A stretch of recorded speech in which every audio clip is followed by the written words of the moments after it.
Okay, Bismillahirrahmanirrahim. Assalamualaikum warahmatullahi wabarakatuh. Good morning, everyone. Thank you for being with us. I would like to welcome Prof Jariah, Dr. Azani in the room, and our friends, also the CAPSA committee members. On this, in this morning, we are going to have a very interactive session.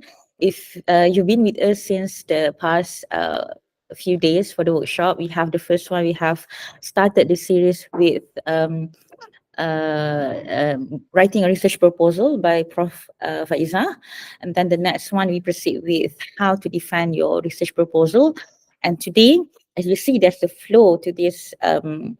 It's a process of writing your research, or going through your postgraduate studies, dissertation or thesis. So this is the last stage, I would say. I mean, having your research proposal defended, the next one you want to do, the last stage for PhD candidates, which is to do your Viva Voce. So our speaker today, Prof Jariah, is an invited speaker from University Malaya. Before I would like to proceed to this session, I would like to share with you about our speaker. Prof. Dr. Jariah binti Muhammad Jan is the honorary professor in University Malaya. She is a professor in social linguistics at the Department of English Language, Faculty of Languages and Linguistics, University Malaya. Professor Jariah has held several leadership roles at the university as the Deputy Dean of the Institute of Graduate Studies, Deputy Executive Director of the Asian Europe Institute, Deputy Dean of Research and Development, Deputy Dean of Undergraduate Studies, and Deputy Dean of the Faculty of Languages and Linguistics. Her specialization, her expertise is she's specialized in social linguistics, in particular gender and power in relation to language.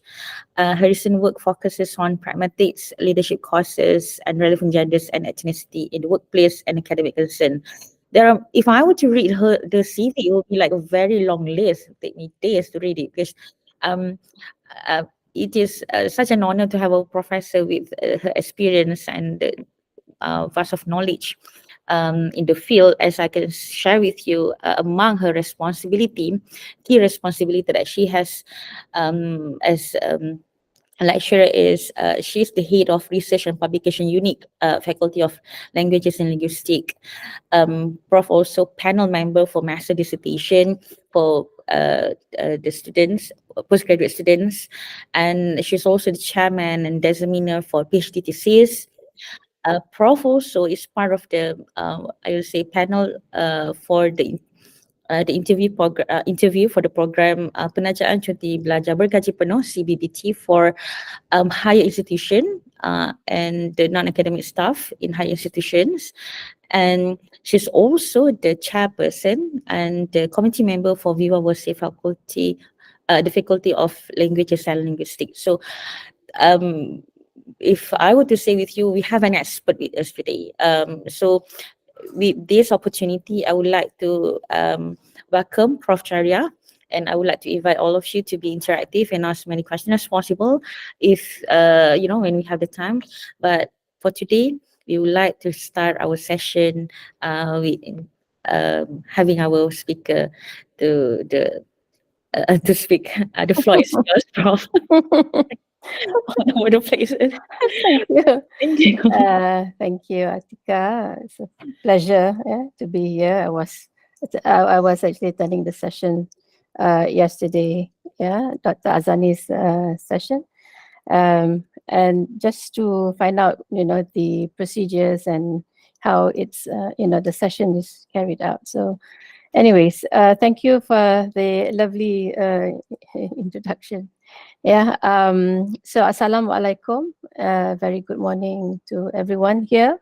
All right, and first of all, thank you, CAPSA, for inviting me yet again. I think this is my second, my second session. The first one was actually last year, if not mistaken. Was it last year? Yeah, okay.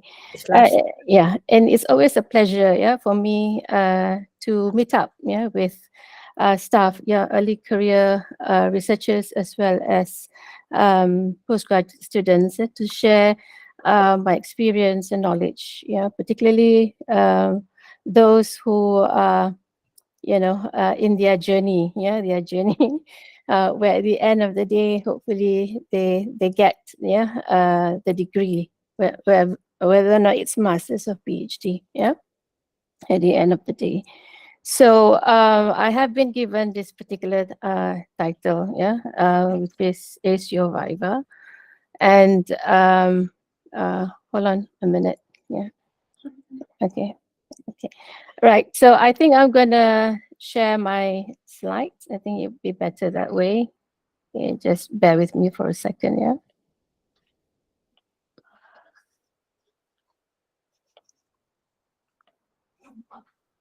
Okay, before I do that, I think okay,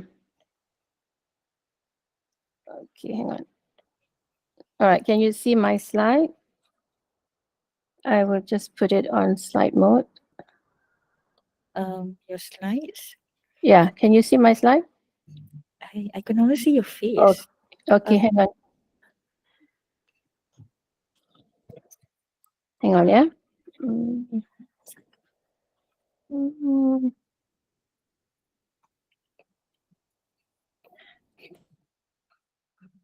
Okay, let me do this again.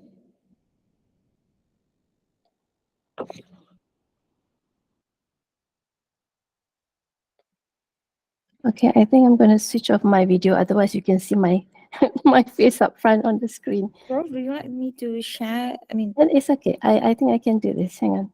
Just give me a second. Right. Okay. You see my slide now? Can you see my slide now? yes. Okay, good. Alhamdulillah. Alhamdulillah. Right. So let me get to the first page. All right. So like I said before, this is actually the title that was given to me. Yeah. Is your Viva. And it's actually an important topic, particularly for students who are at the tail end, yeah, of their PhD journey. Okay, and welcome to the session. And this is me. I think most of what has been mentioned a while ago by Atika is actually here. All right, this is actually my training profile. Yeah, when you're a senior member at the faculty, you do a lot of training. Yeah, you conduct workshops and seminars, and I am usually invited, yeah, to carry this out. So I retired last year, yeah, and University of Malaya appointed me as honorary professor for the next 3 years. Yeah, reason being is that they still need my expertise to actually mentor and train staff and students.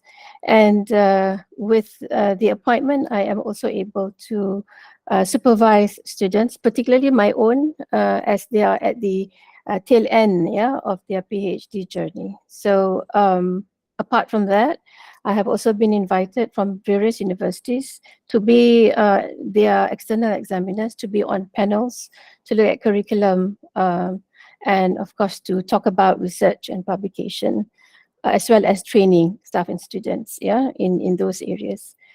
Right.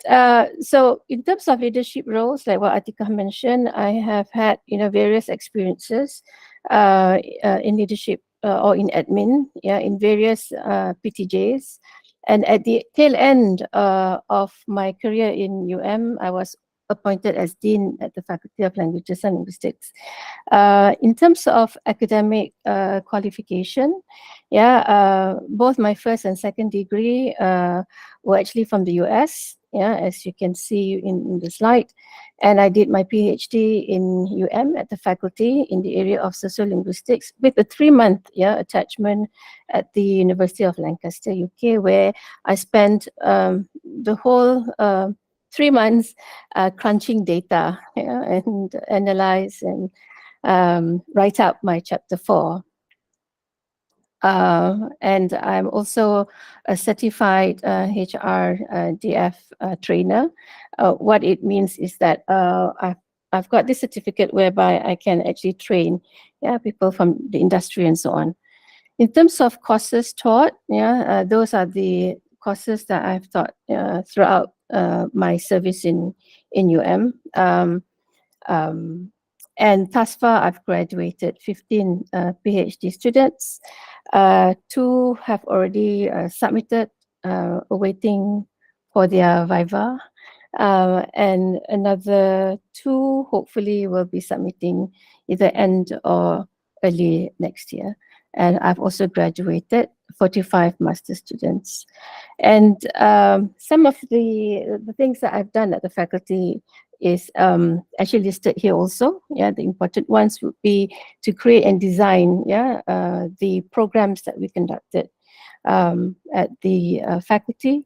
I've also designed training modules, yeah, for staff of Bank Negara, Samdabi, Majlis Peperiksaan Malaysia, the examination board, and of course various programs, yeah, at the ministry level.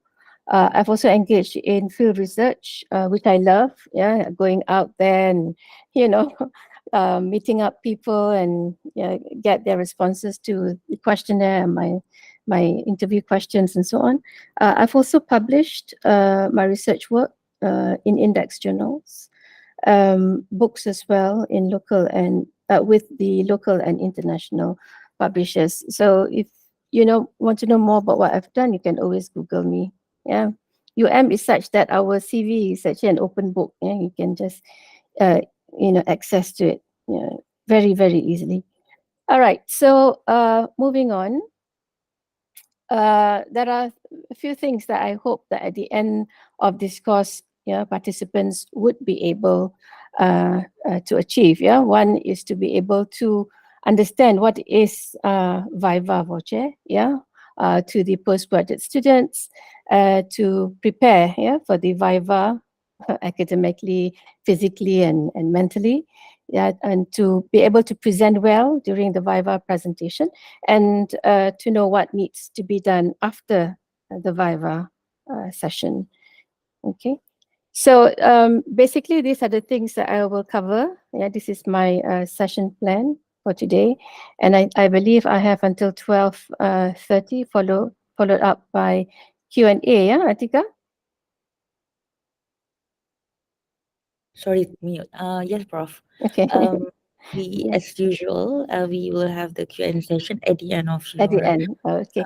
But I think in between, if there are pertinent questions that you want to ask, you're more than welcome to do so, because I would like this to be an interactive session if that's possible. Yeah. Okay.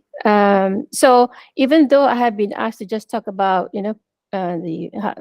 preparing for a Viva during and after Viva, I've decided to also talk about, some of the processes involved, which I think students need to,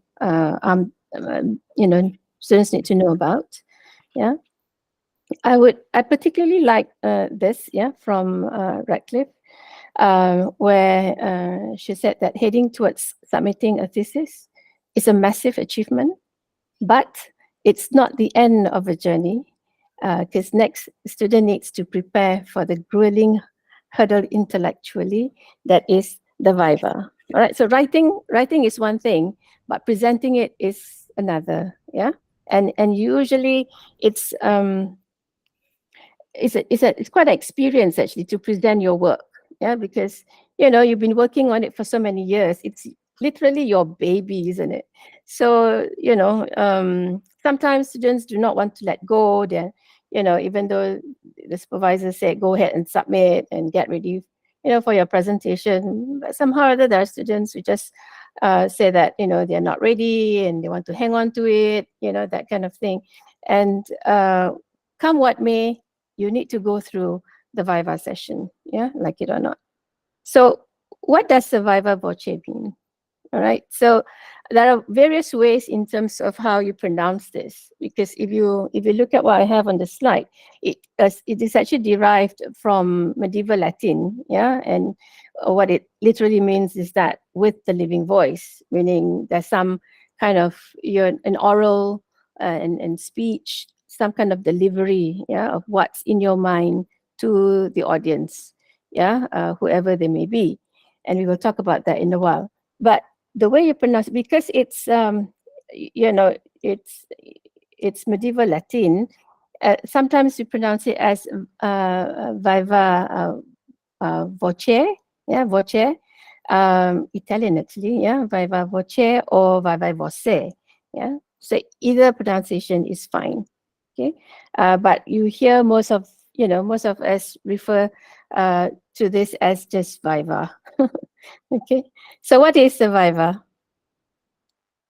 All right, like I said before, it's an oral exam, and it's really a focused discussion. Yeah.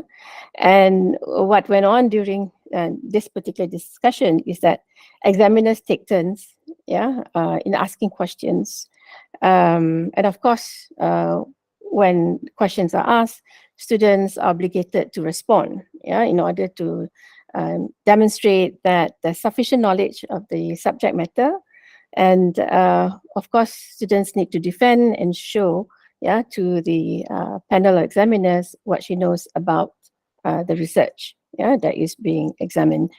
It reduces the risk of granting a degree to a candidate who has had the thesis ghostwritten by an expert. Because it's like, you know, when you read your thesis, it's very well written. So you sometimes you need to know whether that it's coming from the student, or you know, the student employ, you know, an expert to write the thesis for the student. So it's like check and balance kind of thing, just to find out whether is this really authentic, yeah, and to see whether or not there's plagiarism in the work, all right, whether or not the students completely understand what he has written.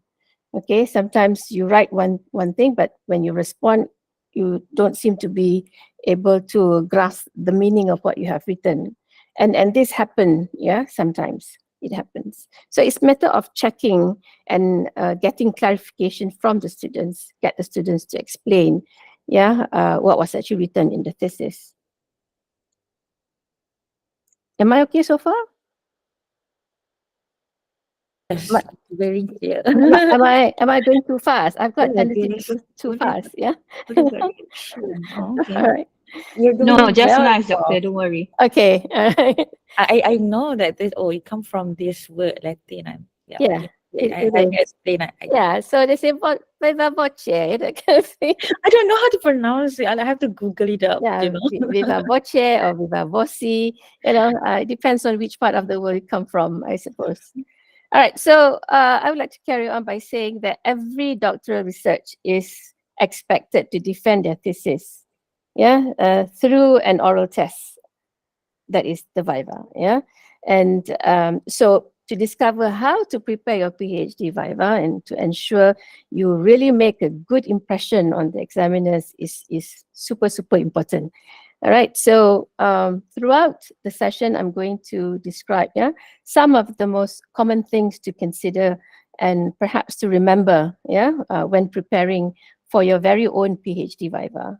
All right, because I often hear some horror stories, yeah, about people's experiences during their viva presentation. So, I mean, these stories would help you in preparing for yours. But like I said, you know, it may happen to other people, it may not happen to you. All right. So each experience is unique, is different. Yeah. Nonetheless, it's good for you to know. All right. So that you are well prepared. All right. So also, I think many students have actually passed the viva, yeah, because I'm not sure in URA though, but in UM we have several stages, yeah, that the student has to actually go through in such a way that when they submit their thesis, you know, we expect that it will be a pass thesis, and and that's 50% of what it is, but the other 50% is how you perform, yeah, during your viva. So it's actually important. And some, you know, some students say that it is a session where they are grilled, yeah, and it depends also in terms of how you respond, yeah, to that kind of situation. So it's good for you to sometime, think about it and then figure out, how you're going to proceed, with the Vava session. And then good to get some idea also about how um, you can actually present by actually talking about it to friends of yours who have actually gone through it, or to talk about it with your with your supervisor. Yeah, maybe you have sessions in UIA where postgraduate students meet. Yeah, good for you to also talk about your work, particularly with students who are also in the same, at the same stage as you are. You know, and sometimes it's quite comforting to know that you're not the only one, going through this. There are also others who are actually going through the same experience as you are. All right. So the purpose of the Viva is actually, to uh, to prepare students, to prepare and to ensure that students, know their work well and can present their work. And for the university to award you the degree, they need to ensure that you are suitably qualified. Qualified simply means that you're able to, do the research, the PhD research. You'll be able to prepare the document, which is your thesis, to be able to present it, and to defend it. And most importantly is to note that the research that you have done is actually original, and original, and there is novelty, in the work that you've done. And of course, it's your own work. All right. So to establish that the research is of doctoral standard, the work should be as such that it includes, discovery of new facts. This is where the novelty comes in. Whatever facts that you have actually encountered, how do you interpret those to existing knowledge? Existing knowledge referring to work that has actually been done by other researchers, in the field. So how will your study contribute to whatever that is now available, in the field? So you're actually filling in the gap, the missing gap, and that's important. And this is something which examiners would look for. So what's the gap, that you're filling in? And it has to represent a real advance in the field of study. Real advance simply means, well, you've got theories which are dated. So how, what new theories can you bring in? Additional things that you can bring and enrich the existing theory. And of course, the research is publishable. Particularly in the discipline, or in the field of study. This is what usually we want to ensure that students are able to do. So why have a Viva? All right. To prove that you wrote it, like I said before, to prove that you understand it, to test the knowledge, that you have gained in the wider field. It's a rite of passage. It is, part and parcel of the procedure, before a PhD is awarded. Proof of your research, proof that your research is actually of a PhD standard. So um, when you talk about standard, simply means that it has actually ticked all the boxes that has actually been laid out as requirement, from the institution in which you're doing your PhD in. All right, so it is actually an oral test based on what's written. What's written simply means the thesis that you have actually prepared. It is a formal session, because not, I don't know, some universities, the Viva is open to public. Anybody can come in and witness, the session. But in some universities, it is enclosed. Simply means it's it's a private session between you and the few people who ought to be there, the chairperson and so on. I will talk about that in a while. Whether it's public or private. But I think in UIA it's private, isn't it? It's not open to all. I think the online session that my friend told me last time, Mm-hmm. there's other people invited, but those who are actually related to the field of study, like in Department of Education, the line TESOL, so Oh, oh, they okay. got some invitation from others. Mm, Mm. okay. But correct me if I'm wrong, those are here. Kak Cynthia, Kak Brother Saiful Azlan, if I got it wrong, let me know. Because I have actually examined some, thesis and attended Viva session at UIA as an external examiner, and thus far it has been a private affair. Yeah, um, it's not like open to other students or staff members to attend. I mean, but then that was actually before COVID. Yeah. All right. After COVID, it's an online session. Still, I think it's a private thing. But I don't know, you might want to find out, yeah, whether it's still as is or it has changed. Yeah. All right. So just quickly, I'm gonna go through the thesis examination process. This is a general thing, yeah. And some institution it can be something quite like this, but there are other things that they have added on. Yeah. Firstly, it's when there is an intention to submit, simply means that you have written out all your chapters in University Malaya. The minute you have gone through your candidature defense, you pass that, you have some data in which you found findings, yeah. Then you can stipulate your intention to submit. Yeah, simply means you give your 3 months notice. All right. What it entails is that within the 3 months that you have submitted your intention to submit, your supervisor or supervisors, yeah, will be looking for examiners, yeah, identifying the internal examiner and identifying the external examiners. Yeah, in the case of uh, I think it's different from UIA in terms of identifying examiners, which I will talk about later. All right. And of course, when you intend to submit, you need to also fill in the necessary forms. Okay. One of it is to indicate the final title and of course the abstract. Yeah. Um, the title and the particularly the title is actually approved at candidature level, and once that is approved, then a supervisor can actually start, writing to potential examiners to get their buy-in, yeah, to get them to agree to come on board. So the title is important plus the abstract.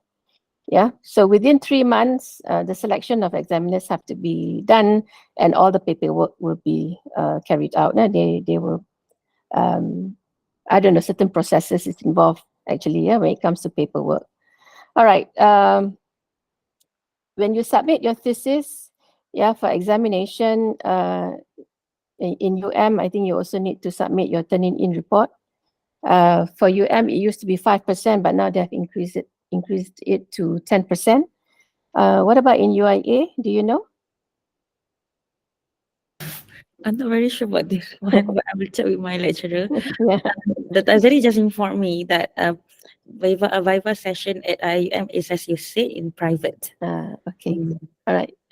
Okay. So I'm not sure whether you are required to submit the turning-in report. All right. And if You you have? do, Yes, we do have you a do have. turning report, a proofreading letters, as well as the soft copy. Yeah. There are three requirements. Okay. All right. So these are things which I think you need to know, yeah, because you don't want to, have surprises along the way, yeah, because it can be quite an arduous process, particularly when you submit it only to be told that there are certain documents, yeah, that you need to also append together with the thesis, yeah, and it's soft copy, and used to be you also submit the soft bound copy. Yeah, but now I think the digital form is actually required. Yeah, it's easier that way, right?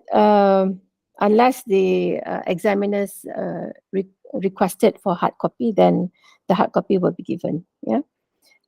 So examiners independently assess the thesis.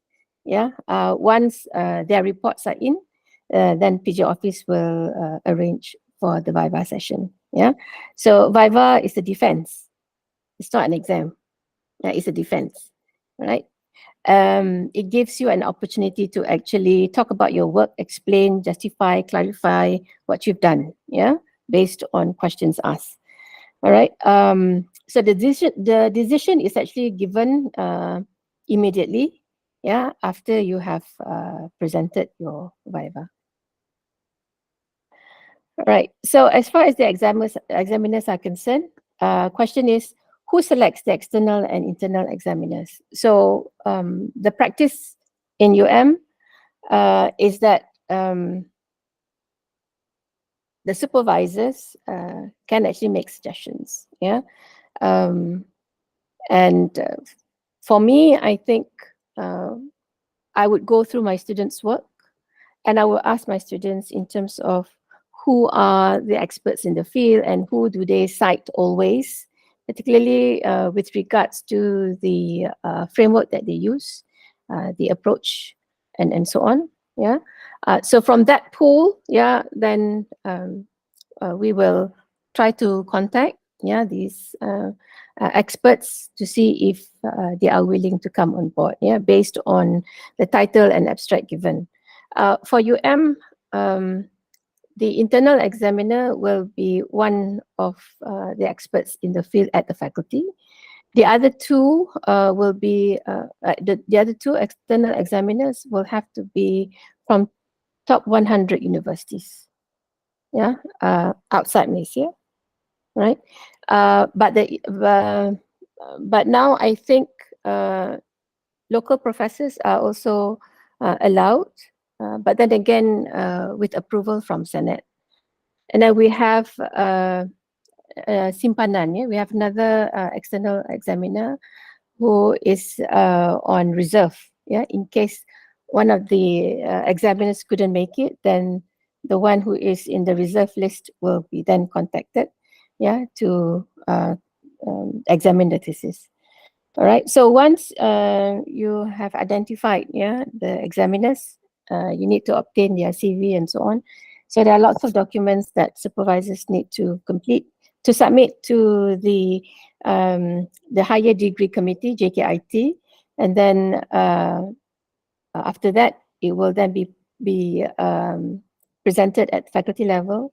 Once faculty members approve, that will go on to Senate, and Senate will have the final say. Because sometimes even faculty approve, Senate looks at the qualification of the examiners, they may or may not agree. So then it goes back to the faculty, and then the same process will go for you to look for different examiners. So it's not that easy, to get examiners, because the honorarium that we give is pittance actually.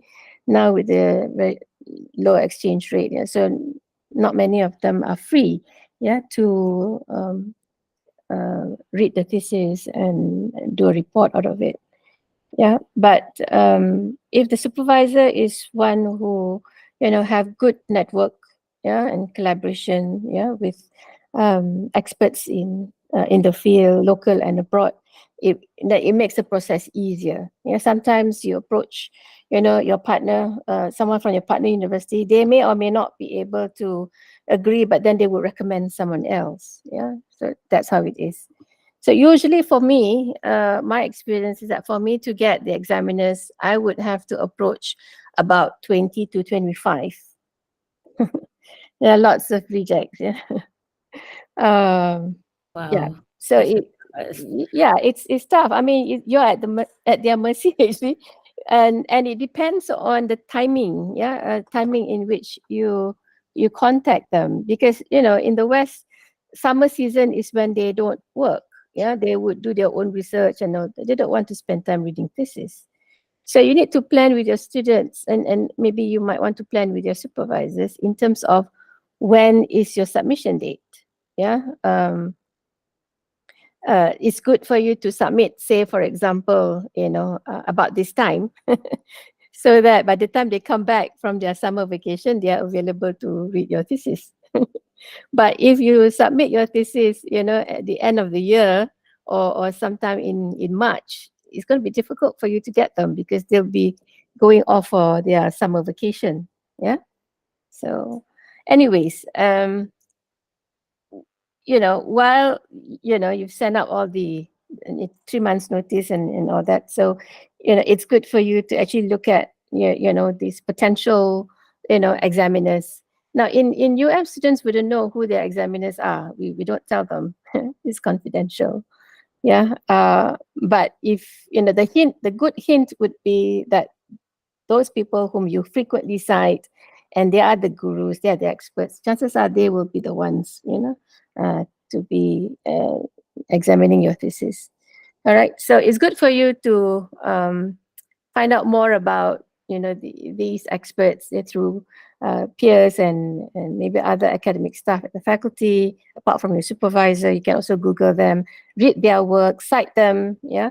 The only thing is when you cite them, make sure you cite them correctly, because there have been instances whereby you cite them, but then they say, no, this is not what I meant. All right, so it kind of backfired. So be very careful, when you cite your work, and to show how their work is actually relevant to yours.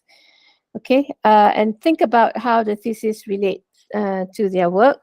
Like I said, when you cite them, make sure it is relevant, to what you're saying in your thesis. Right, and having said that, I need to highlight one particular point. Sometimes students like to use secondary reference. For a PhD, try to avoid that, because sometimes you say cite as cited in so and so, right? You put that in brackets. So try not to do that. As a researcher, you need to go and read the original source. Okay. Because when it is cited by someone, that particular person cited the work which is actually related to theirs. So it may not be the same as what you are doing for yours. So it might be misconstrued. The understanding of it could be different. For different purposes. So I always advise for candidates to actually look at the original source or the primary source rather than secondary ones. Okay, so how is your thesis judged? It must exhibit substantial evidence of original scholarship or novelty. So they want to know, what does this contribute to? Who benefits from your study? There must be some contribution, because remember in chapter 1 you have the section on significance of the study. So you revisit that at the end, in your concluding chapter, isn't it? So that's the implication. So what's the contribution? So within that, you will see how your work is actually original. So it is a body of work which is capable, well qualified, and diligent. And that it shows that you have been supervised properly, and you can produce a good work within 3 years of your PhD duration. So this is what I call graduate on time. So we want our students to complete their work within 3 years. Complete their work within 3 years simply means by the end of the 3rd year, the student would have gotten their Senate letter. All right. So actually, when you trace back, it's not actually 3 years, of your PhD work. It's actually 2.5, because the other 6 months, the 6 months would involve all these processes, the submission and the presentation and so on, isn't it? Yeah. Okay. So in UM we have put in place a template whereby upon joining the program within the first semester, what students need to achieve. So we set up targets. So by the end of first semester or the second semester, at least they should have actually gone through and passed their research proposal. And then in their 5th semester, they're supposed to go for their candidature defense. 6th semester for what you call that, their seminar and so on. So even that, it's 3 years, isn't it? Six semesters, 3 years, right?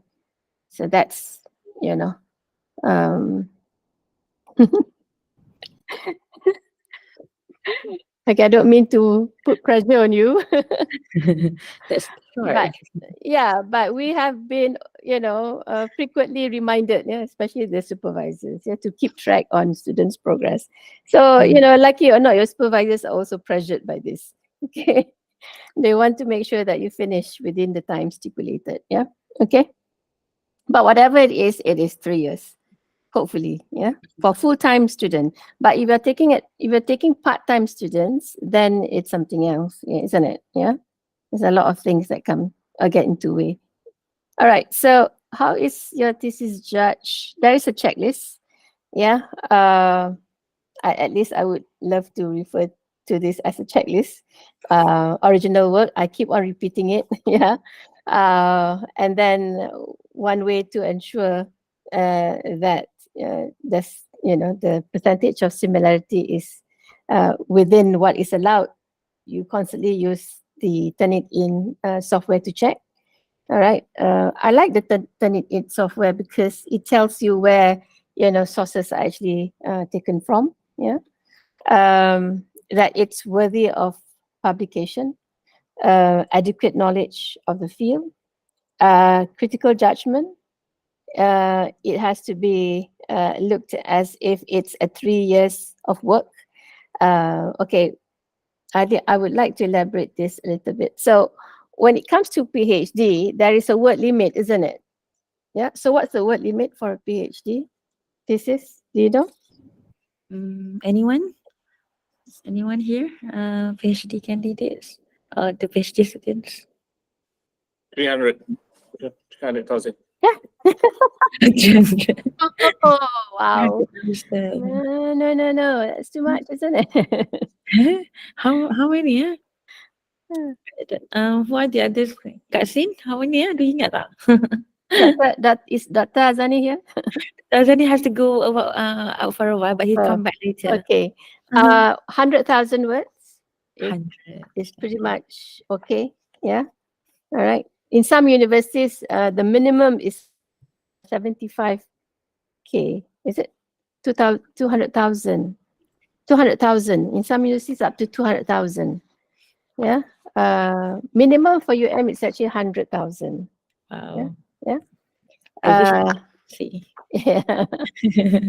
That 300 is actually the maximum. The Prof. maximum. Oh, the Yeah, Yeah. maximum. sorry. Yeah. Yeah, because I think if you go beyond a certain number of pages, you need to get approval and you need to justify why. Yeah. Yeah, true. All right. True. Yeah. So you need to know then, because if you submit your thesis less than the minimum required number of words, then there are two things. One, the thesis will be sent back to you, and then another one, they'll say 3 years work. Does it commiserate with the 3 years work? Right. So there have been cases whereby students submit their thesis within 2.5 years. Yeah. But then again, the university would want students to stay on to at least 3 years, because that is testament to the experience, the kind of research that they have done, maturity of the investigation itself. Yeah. So this is something for you to think about. Yeah. And it's a unified body of research. Simply means it comes as a whole. Looking at the chapters and the kind of things that you present in the thesis. Yeah, it's sort of, there's a coherence about the entire research, isn't it? It's not like you know it links and it flows well. Ideas are pretty much it comes together and it makes sense. All right. Because there have been theses whereby it's not at all related to one another. You ask questions which are not relevant to the objectives, and your conclusion has nothing to do with the objectives that you have set. So it's a bit of a problem there. Okay, that is why whenever I receive a thesis to be examined, yeah, I would read up the first chapter, yeah, of course the abstract, the chapter, and then I go straight to the conclusion chapter. All right, so that would sort of give me an idea whether or not it's a passable thesis, all right, or it's a problematic thesis. So if it's a passable thesis, then the whole process would be kind of, you know, easy. But then if it's problematic, then, you know, I would make sure that when I read the thesis, I am, you know, my mind is actually set for that. You know, I'm ready to, you know, read the thesis that I know that is going to be problematic. Prof, Yeah. sorry to interrupt. Yeah. What's the indication you said just now? First you look at the what we call the introduction, and then you proceed to the findings, right? The conclusion. The conclusion, right? Yeah. So, what are the indication that you know, that could help us actually, you know, for us to first evaluate that perhaps our thesis is okay or not? Oh, okay. In the first chapter, yeah, in the first chapter is when you problematize the issues that you have actually, you know, highlighted. Okay, issues that you want to solve. All right. So based on these issues, what is your target? Yeah, target by means of objective. So I've got these problems and I want to solve them. So my intention is to do what? What is it that you want to examine? What is it you want to identify? What is it that you want to investigate, and so on? All right. So then you have your set of questions, and these questions has to be aligned with your objective in order for you to get the data. Yeah, the relevant data, not just any data, but relevant data. All right. And once you have set up your research question, with the questions you already have in mind, yeah, the kind of data that you need. So in order to get that data, yeah, what method should you use? Is it like questionnaire, or is it, you know, interviews, or whatever? And why is this important? Why is this important? Yeah, for whom? Yeah, for whom? So when I say for whom, why is it important? Who is it going to be the ones to benefit from this? That goes to your implication in your last chapter, isn't it? Yeah, the implication, the significance of it, right? And then, of course, limitation is actually there within a particular scope so that you cannot overgeneralize and so on. So when I see the research questions, and already I know whether the research questions would help you in achieving your objective, then I'll go back to your final chapter and I look at each and one and every sections in those chapters. The first section will definitely talk about your first research question and your first objective. So to see how you manage to achieve your objective by what is it that you have found, and how do you discuss that?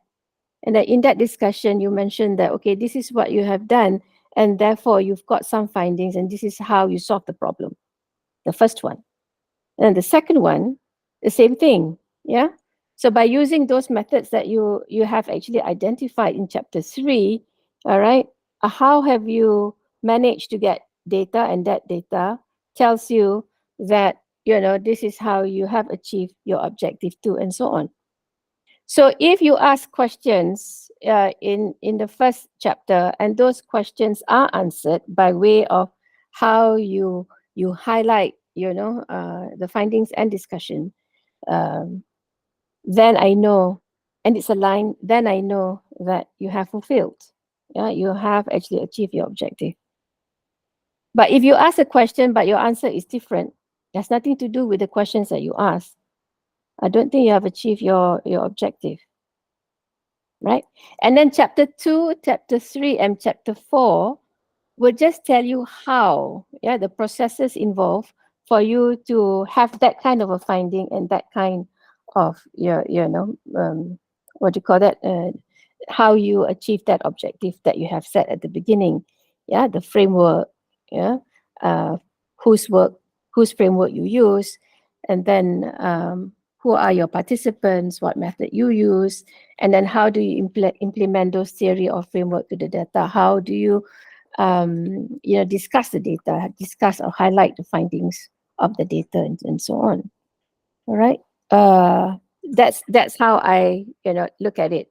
The minute I get the thesis, it's important for me to know whether this thesis is a pass thesis or is it a failed thesis. Okay, thank you, bro. If it's a pass thesis, then there are three things that come to mind. Is it minor? Is it major? Or is it a resubmission? Okay, so I'll talk about the outcome later. All right, inshallah, I'll talk about that later. But at this stage, when you talk about unified body of research, simply means that there's a coherence, how the research is actually presented in the thesis, that it makes sense, it flows very well, not disjuncted, that kind of thing. And of course, adherence to the academic conventions simply means, you cite well, and these citations are actually there in the references, coherent structure, literature review. It's not just saying A did this, B said that, C. There has to be some kind of synthesis, and a review of what people have actually done, and then how does it affect your work? How is it related to your work? Yeah.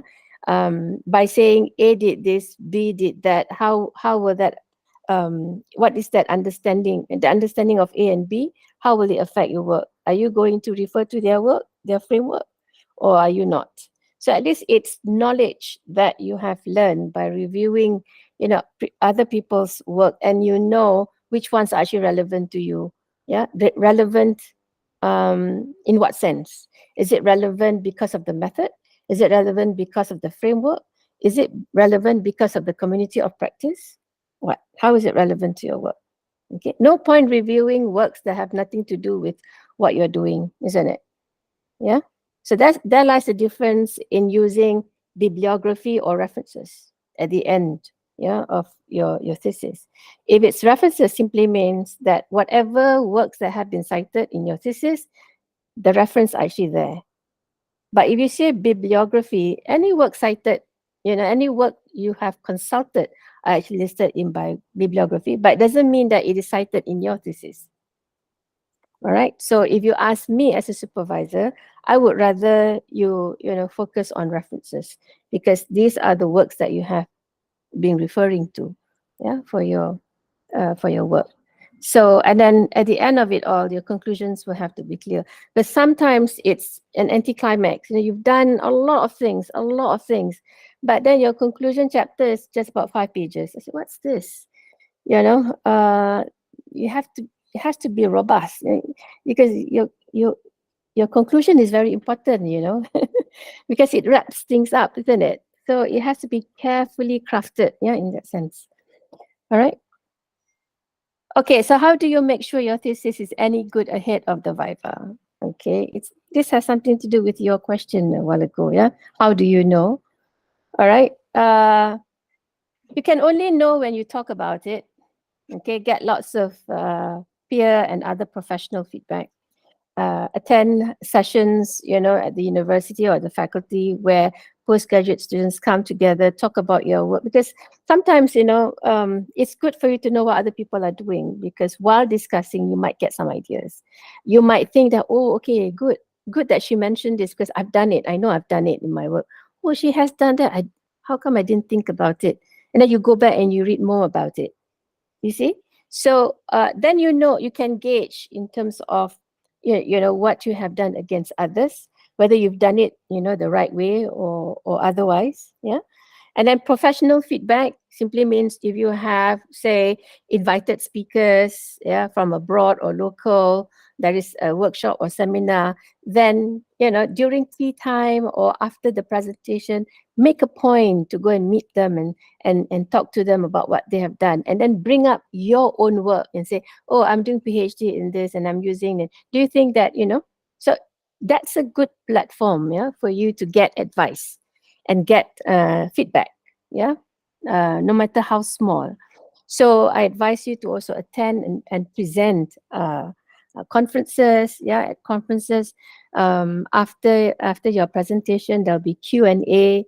Hopefully you'll get good questions, yeah, to see whether or not you're on the right track. Let me just tell you, share with you, yeah, with my own PhD work, yeah. Nobody asked me to go and present at conferences. It's just by default, because one of my friends decided to go from another university. He decided to go and present his paper. I said, okay, maybe I should present mine too. So I asked my supervisor, can I present this bit? And she said, yeah. So you went and you present. It was actually an international conference. So we've got some local researchers as well as international participants. So at the end of the session, there was this one question that I got from the audience. And he said, because I look at gender and mine is actually mixed. Yeah, you've got same gender and mixed gender and so on. So the ones that I presented is just on women. Yeah. So the audience asked me, have you not looked at males or both male and female?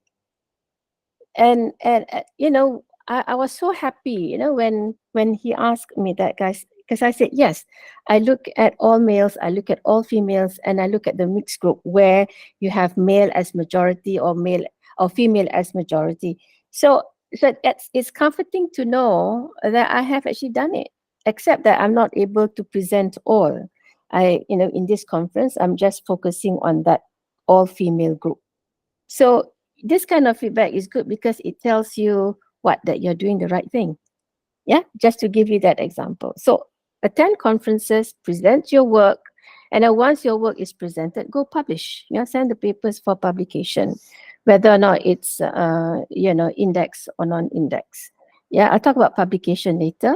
And the other one is to be active, in participating in special interest groups or some audit courses maybe, because if you audit, let's say, research methods, and you can actually bring your own data and get the lecturer concerned to have a look at them, or get students who attend the same course as you to perhaps get some input, get some ideas, or if you have written draft, you might want to share the draft and get somebody to read it and give feedback. There's so many ways, because these are little activities that you can do, and at the end of the day, you try to get them to have a look at your work and give feedback. All right. And you can also ask someone other than your supervisor at the department or at the faculty to read your draft. Of course, you have to inform your supervisor. Sometimes your own supervisor will consult her peer and ask her peer to have a look at certain parts of your thesis. For example, the method section, to see whether or not this is the right approach for you to use for this particular research, or to look at one particular section that you have analyzed, and ask this person who's an expert in, let's say, conversation analysis, to just look whether or not you have actually analyzed it in the right way using the protocols within CA. Okay, so what's important at the end of the day is for you to get good feedback, clear feedback from your supervisor. No matter how busy he or she is, there will be time, 5 minutes, 10 minutes, half an hour session, 3-hour session with your supervisor. Get feedback. All right. And before you submit any one of your papers or chapters or whatever, you need to get consent, from your supervisor to submit them. Okay. Okay, clear, Prof. Any questions so far? Okay. That is mukadimah. Mukadimah. But I love your mukadimah. You like so flowy. Like I do understand and macam, oh, okay, this is what I'm good at actually. This is me being passionate again. All right. But feedback is really, really important because it gives you confidence of your work. And then sometimes you need to pat yourself at the back, say, okay, good feedback, happy, go celebrate. And then come back. But don't celebrate and don't forget to come back. Okay. Prof, can I ask a question? Yeah, Prof? sure, yeah.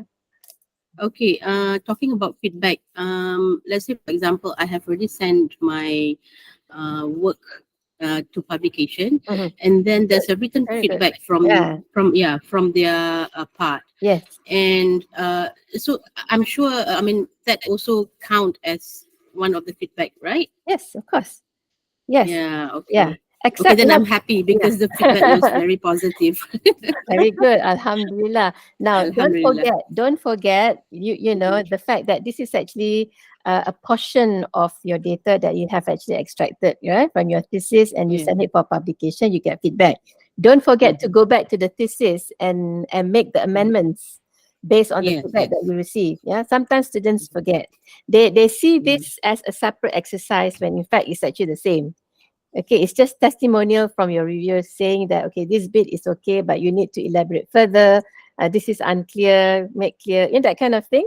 So you need to go back to your thesis and make the same amendments based on the feedback you get. Yeah, one.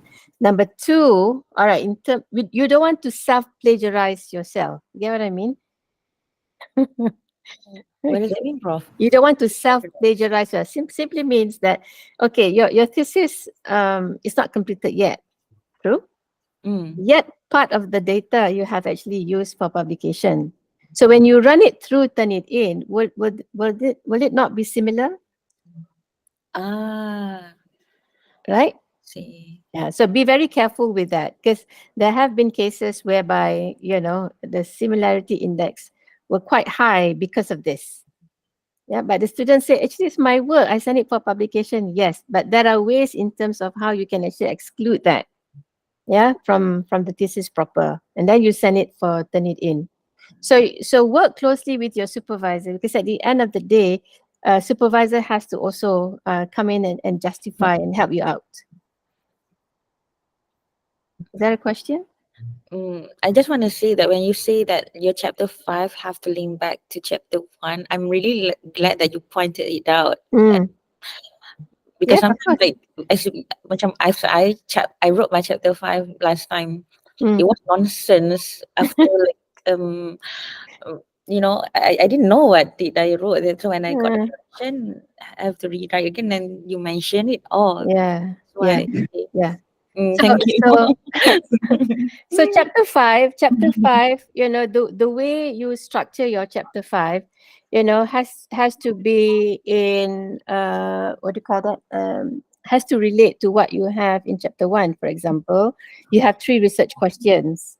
All right. Most students, what they do is, for the first part of the first section in chapter 5, they would repeat the first research question in totality. I don't like that. What you can do is you use keywords from your first chapter. Use that as your you know, for the section title for the first part. All right, you Mm, get what I mean?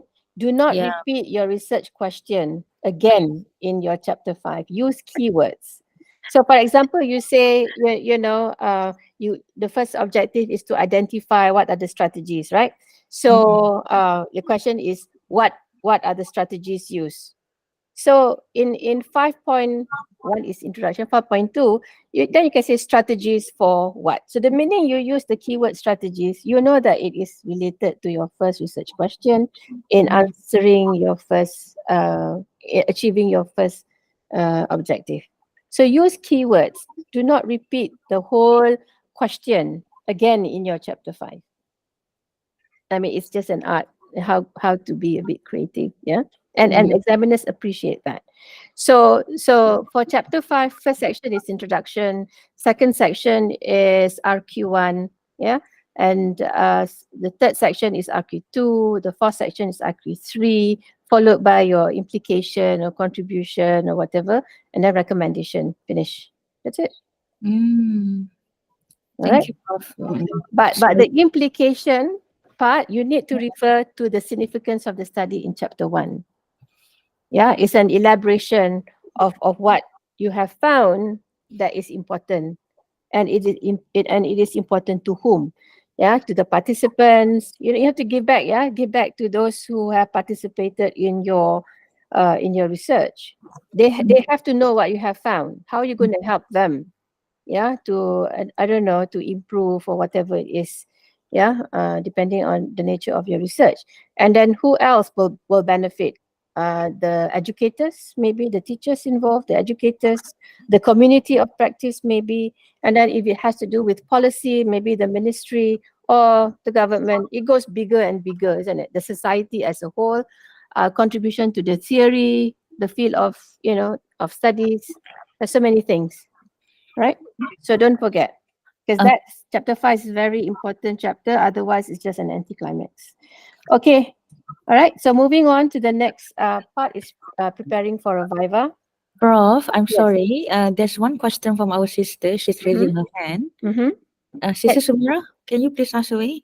Yeah. Assalamualaikum, Prof. It's a really very informative workshop. Sorry, I joined very late. I Okay. just Where want are to you ask from? Where are you from? I'm from Pakistan. Okay, I figured as much. Yes. Your question. Actually, I couldn't get your point regarding references. Like all references should be cited in the thesis or they may not be. Okay, if references that you include in your reference sections have to be those that you have cited in the thesis. Yeah. Okay. Okay. Yeah. And the second point is, Prof, that you said that sometimes the conclusion is like 5 pages long. So should it be minimized? No, it shouldn't be 5 pages long. It should be more than that. Oh, more than that. Okay. Okay. Yeah. Thank you so much, Prof. Thank you so Okay. much. All right. Welcome.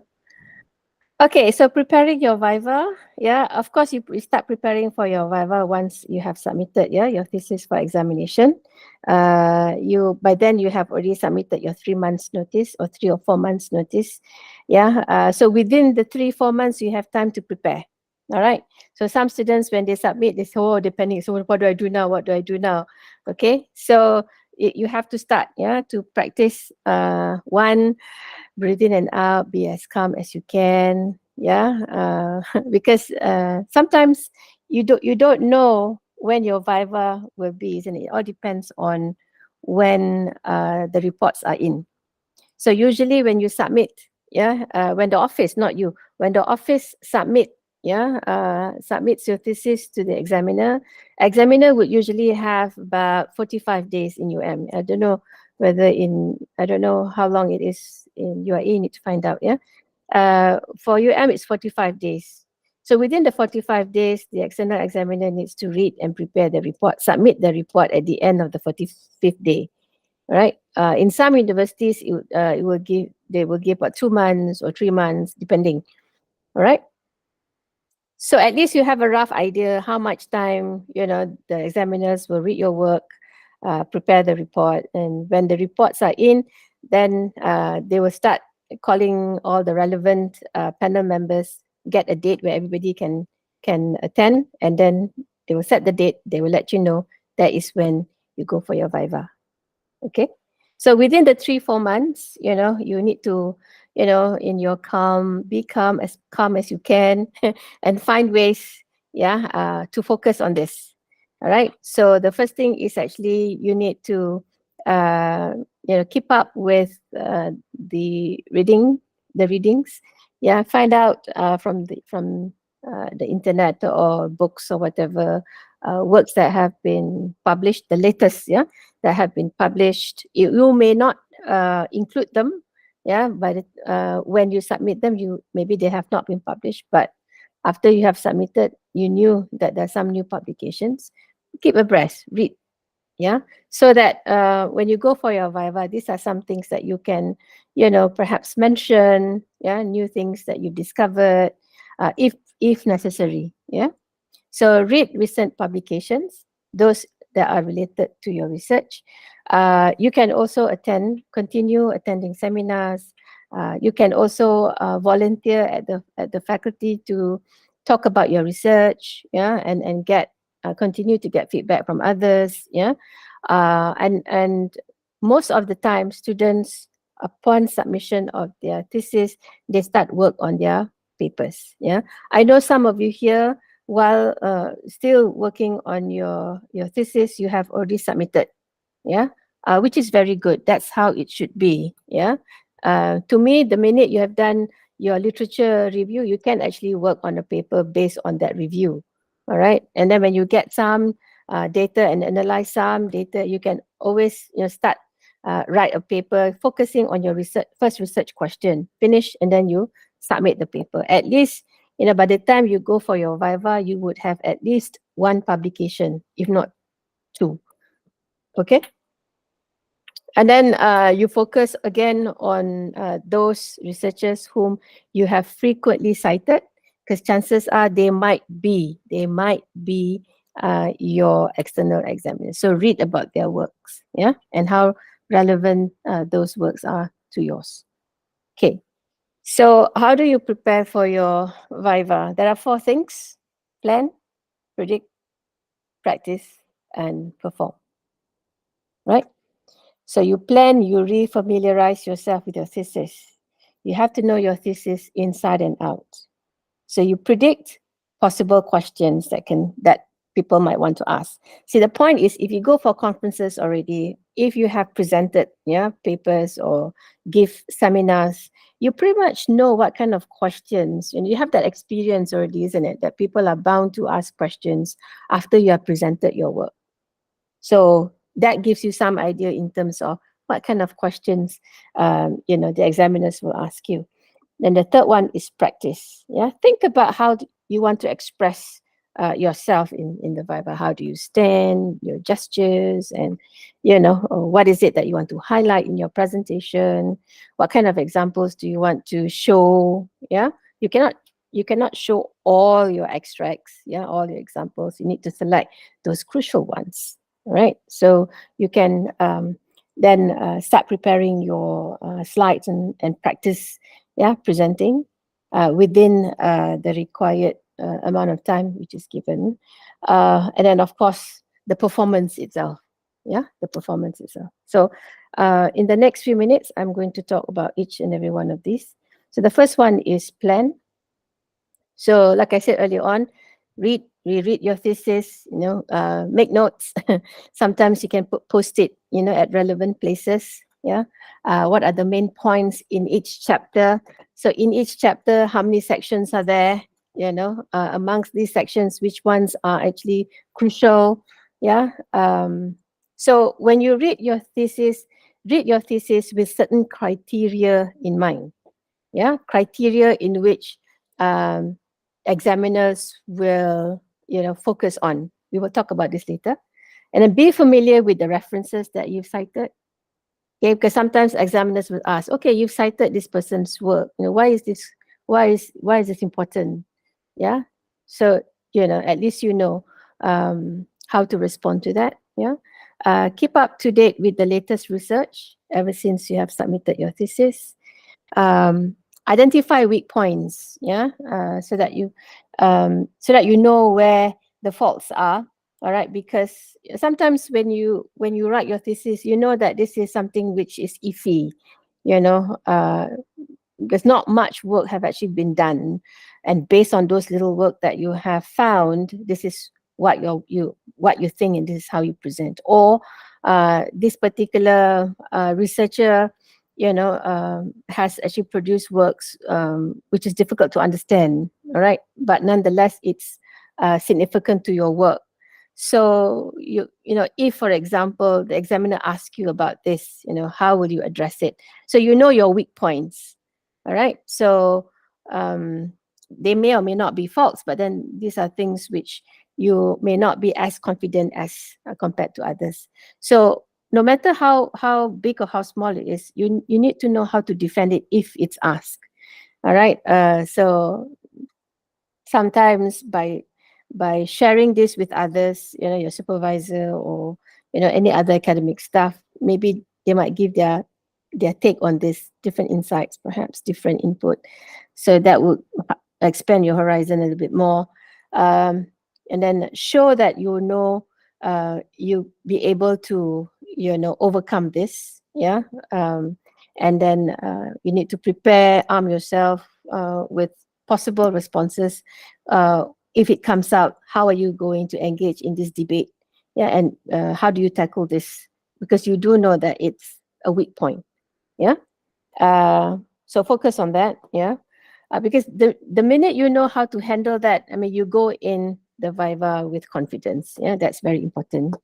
You don't want to show any semblance of you not knowing or unsure. Okay, try not to exhibit that. And then get a supervisor or colleague to question spot with you, like a drill. Okay, ask me questions, and see if you can. Because sometimes students would do this with their peers. All right, but sometimes I would do it with my own students too. I say, okay, question on the spot. Well, I'm asking you this question. How do you respond? That kind of thing. Yeah. So you have to be like constantly ready. Yeah. So if you familiarize yourself with the thesis and your own research, shouldn't be a problem. Yeah, you would be able to respond because you are actually the expert. Yeah, you know more about your research than anybody else, including your supervisor. You've read lots and lots of articles. You should know, yeah, your work well. Right. So the required criteria for this would be that, usually examiners will look for proof. They always look for proof. If you say this, what's the proof? All right. And by doing this, it tells them that you have somehow rather fulfilled the criteria for passing. Okay.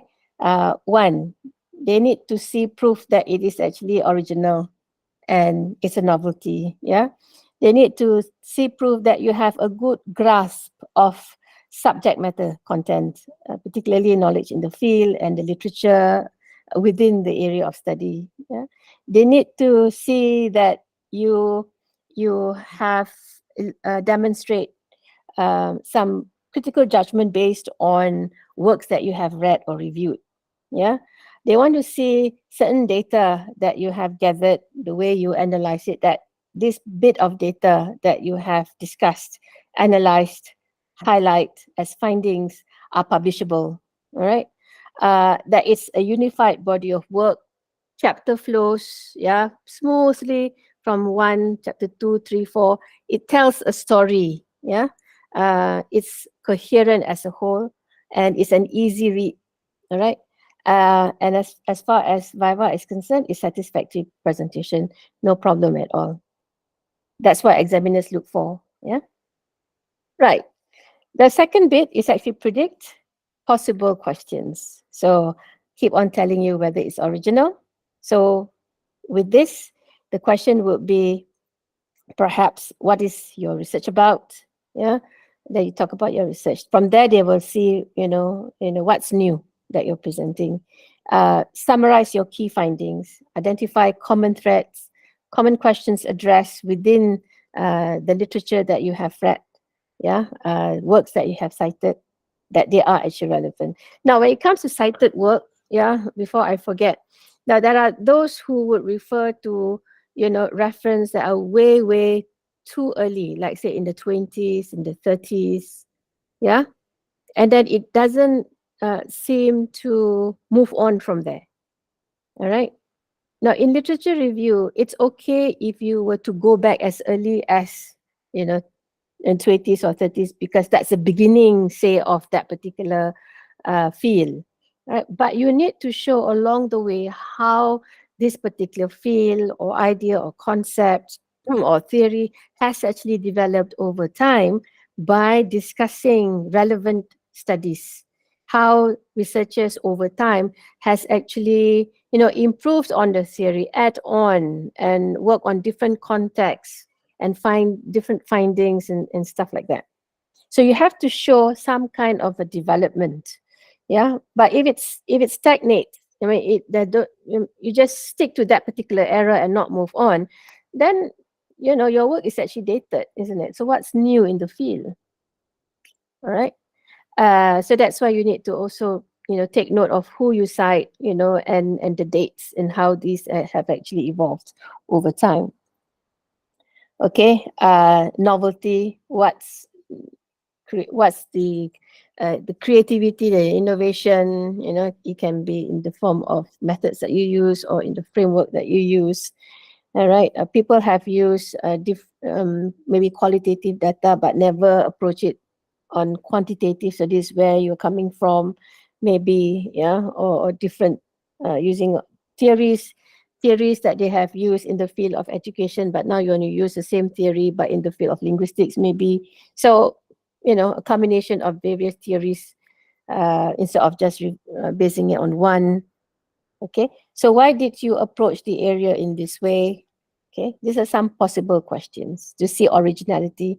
Now, if I were to conduct the same research method in another setting, would my result be similar as yours? All right. What are the contributions of knowledge of your thesis? Why is it important? Yeah, and so on. All right. Does it show good knowledge of field and literature? So these are some questions that examiners might ask you in the area of, subject matter knowledge in the field, as well as works that have actually been done in the field. All right. Who else is working on this problem? Okay. So by asking that kind of question, what they want to see is whether or not you know who's who. Yeah, who's who in the field. Who are the gurus? All right. And who thought about this at the beginning and how has it developed? What's the latest? Who has done the latest research on this? Okay. This is to test whether or not you have, done a very good review, yeah, of your research. All right. And then what are the big questions in your field at the moment? All right.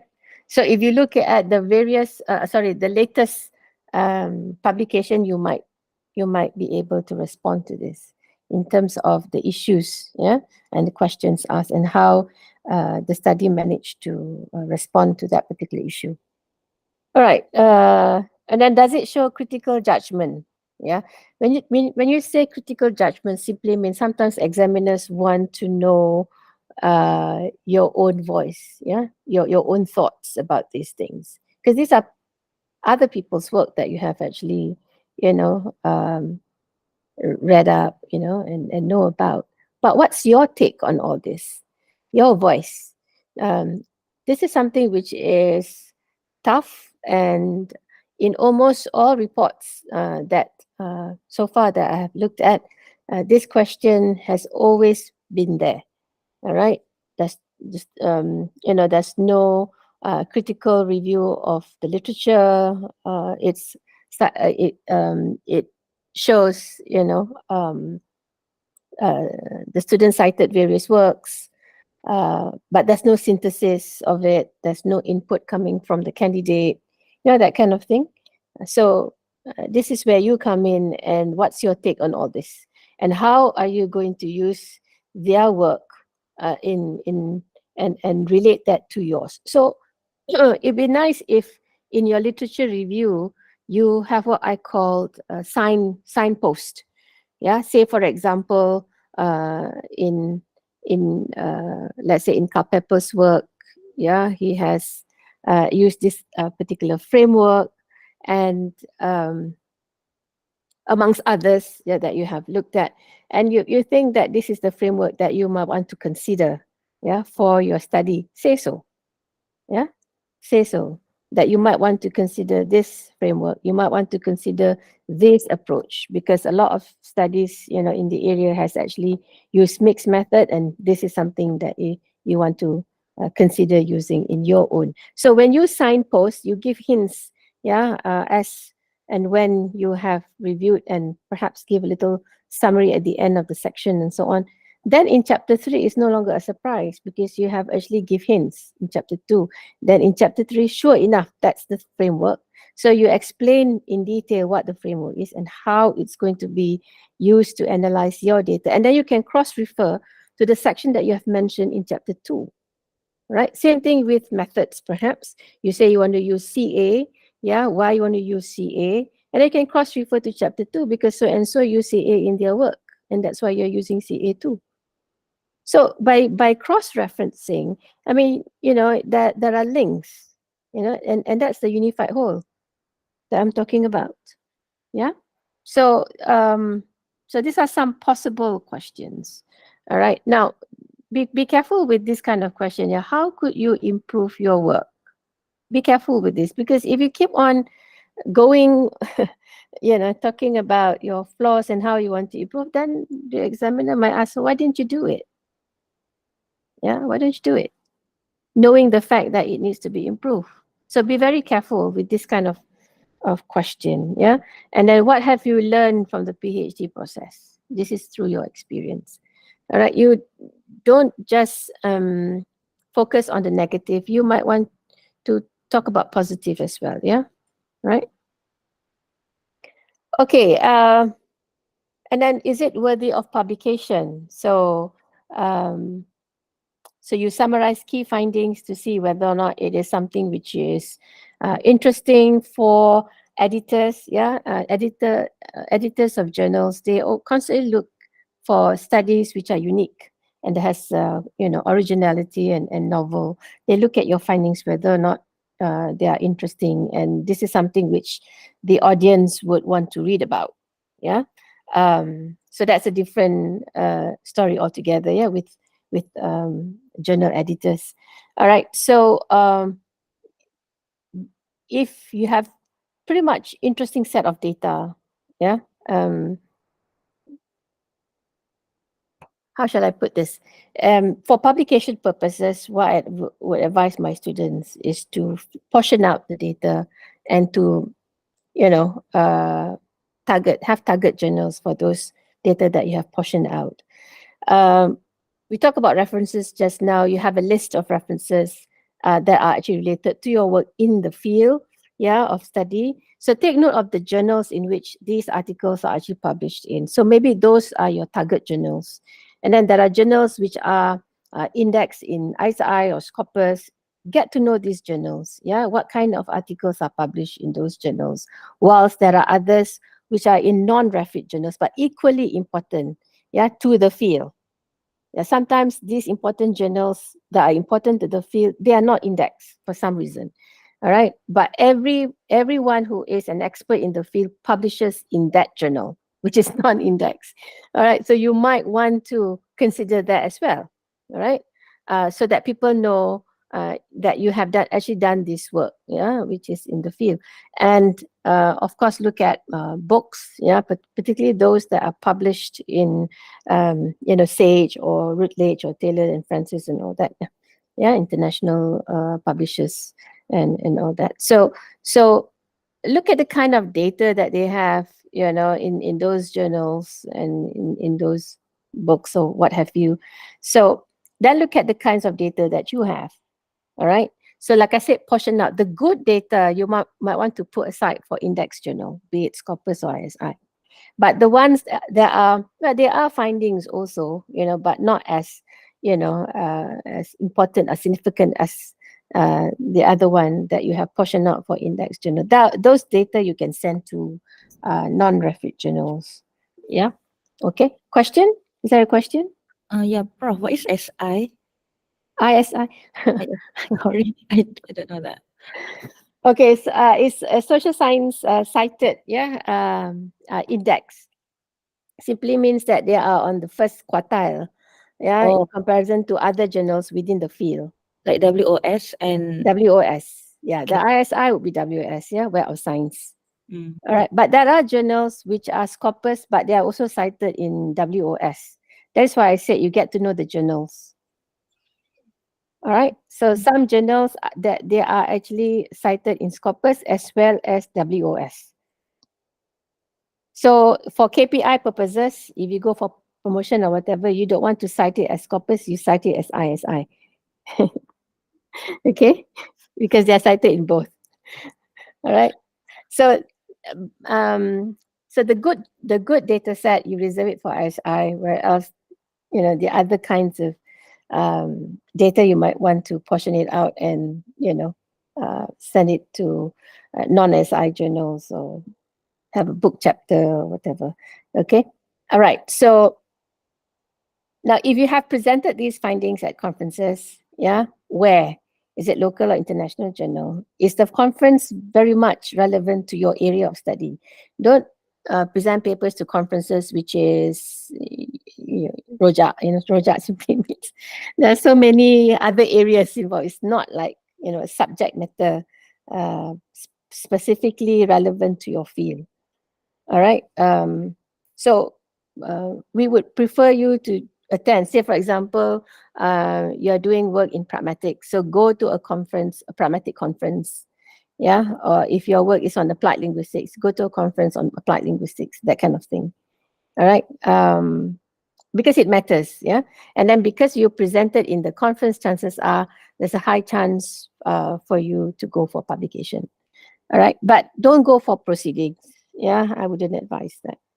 Okay. You can go and present papers, but you tell the organizer that this paper is meant to be submitted to other journals, not proceedings. Okay. Have you published any aspect of the work? You know, these are some questions that examiners might want to ask. If you have not published, why have you not published? If you have published, where? So if you've managed to publish in the ISI, that is testimony in terms of the quality of work that you have produced. Okay, that's an indication. Yeah. Of the output of your research. So something important for you to note, if you have published anything, include it as an appendix. Yeah. Some universities will allow this, some universities will not allow this, so you need to find out. I think there are questions. Yes, from Yeah. Sister Samira. Okay. Go ahead, Sister. Prof, my question is related with the literature review. Like for every statement, we need to give an evidence that who said this. And actually, I'm unable to understand how to synthesize them. Like I cannot give my own opinion. I have to refer someone said this and this is the proof. I have to cite the person's name and reference. So how can I synthesize?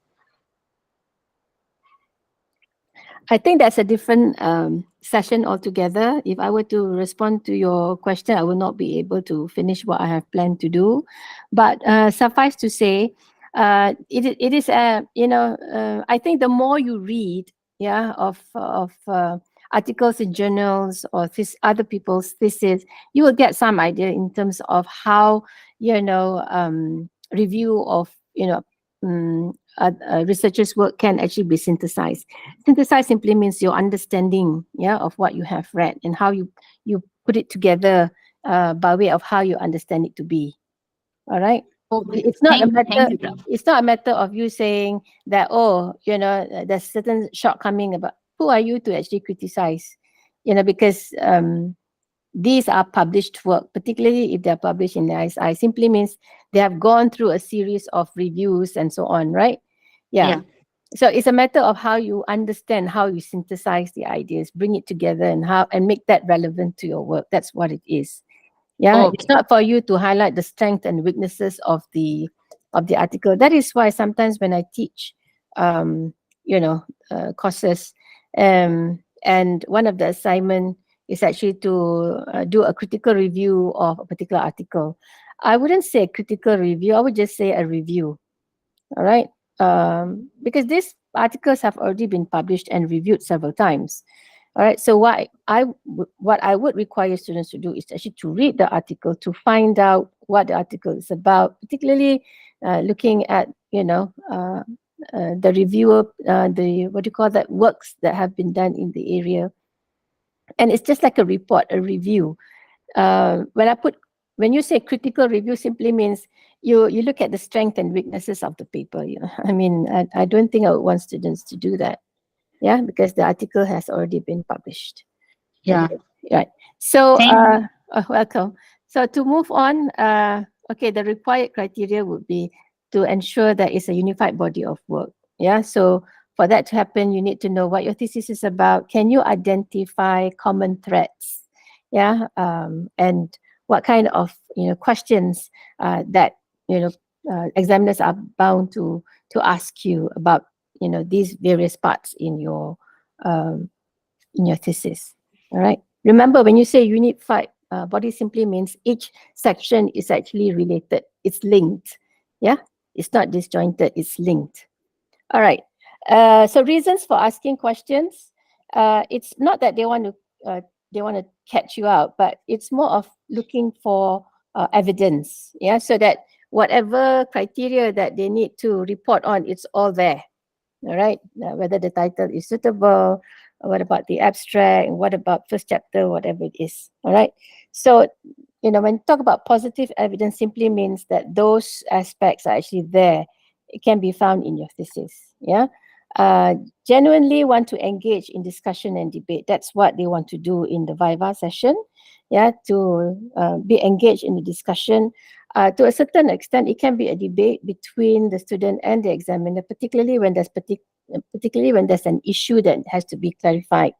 Yeah, but you debate it in a positive manner. Yeah, because bearing in mind that, you know, it's supposed to be a constructive session. Yeah, not to find fault all the time. Yeah. So test what your views about a topic or your research is all about. So sometimes it's not clearly written in the thesis and they want to get your own view of it. Yeah. Your honest view of it. So they will ask you questions and then clarify muddled or ambiguous expression in thesis. So sometimes, you know, because you eat, live, breathe your thesis for what, 3 years, sometimes you don't see it anymore. Yeah. So when you write as if you assume, you know, your readers would know what's in your mind, but almost always it's not the case. Yeah. If you force your examiner to second guess you all the time, then you're bound for failure. All right. So try to be as clear as possible. Yeah. When you present your ideas in your thesis. All right. So how do you respond to tricky questions? Yeah. Um, the most obvious thing is you ask for clarification. You can say, oh, do you mean? Yeah. So when you say, do you mean, simply means that you are actually, you know, trying to clarify. And when you say, do you mean, this is how I see it is what you said, you know, this is how I understood what you said. Is that right? You know, so you get, you know, the examiner to confirm, yeah, that's what I mean. And then you go ahead and respond. All right.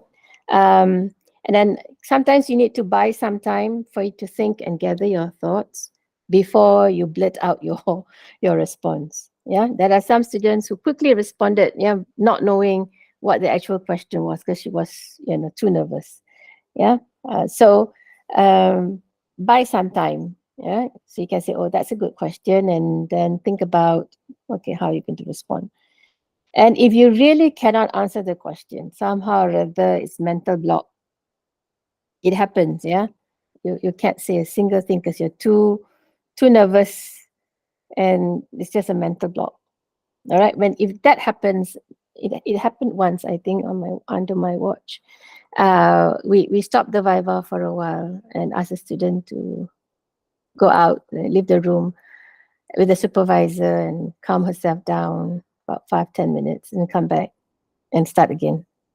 Yeah, there have been cases like that. So so if you cannot answer, it could be because you know the anxiety level is too high, mental block, or if you simply cannot answer, just be honest about it. So you know, and you say, I'm sorry, this is something which I have not thought about, you know, but it's interesting and I will, you know, look into it, something like that. Yeah, something which makes sense.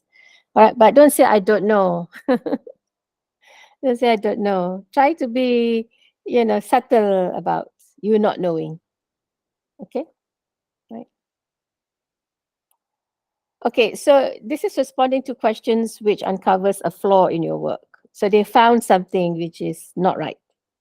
Okay, so you know, you say, oh, okay, not too sure about this, you know, but I thought this is what it is, and then you seek out, yeah, from your examiners their views on this. So usually the examiners are kind enough to actually, you know, inform the candidate of, you know, in what sense is it flawed, and perhaps give suggestions in terms of what needs to be done. Yeah, how the problem can actually be solved. All right. Or maybe, you know, if it's really detrimental, perhaps you can, you know, look at it in terms of, you know, something that you can work on further and to, you know, present it in the future in the resubmission or whatever. Yeah. Or when you do your amendments, is something that you can correct if it's, you know, not too detrimental. Yeah. Because remember, the results can be minor, major, or resubmission. Hopefully, it doesn't come to that. But when you work on your corrections, you can inform them that this is something that you will improve on. Yeah. Better than not showing awareness. Yeah. Better than you not knowing. You say, okay, this is something which have been bugging me. Yeah. But based on your investigation, this is to the extent of what I understand, and this is how I present it. But since this is something that you have highlighted and commented, this is, of course, I will work on this further and amend. Yeah. So admittance is one thing. Yeah. Yeah. It's a good thing for you to be honest about it. All right. So if, like I said, if it's a flaw or a weakness and you know about it, at this time you would know how to respond already because you've made sufficient preparation for it. Yeah. But what's important about it is your sense of awareness that this is a weakness. All right. And they appreciate that because you admit it, and the fact that you will look further into it based on suggestions and comments which you actually need from them. All right. Okay. Now the third, am I good on time? Atika? It's 11. Yeah. You want to take a break at 11 for a while? I don't mind, but it's on you, Prof.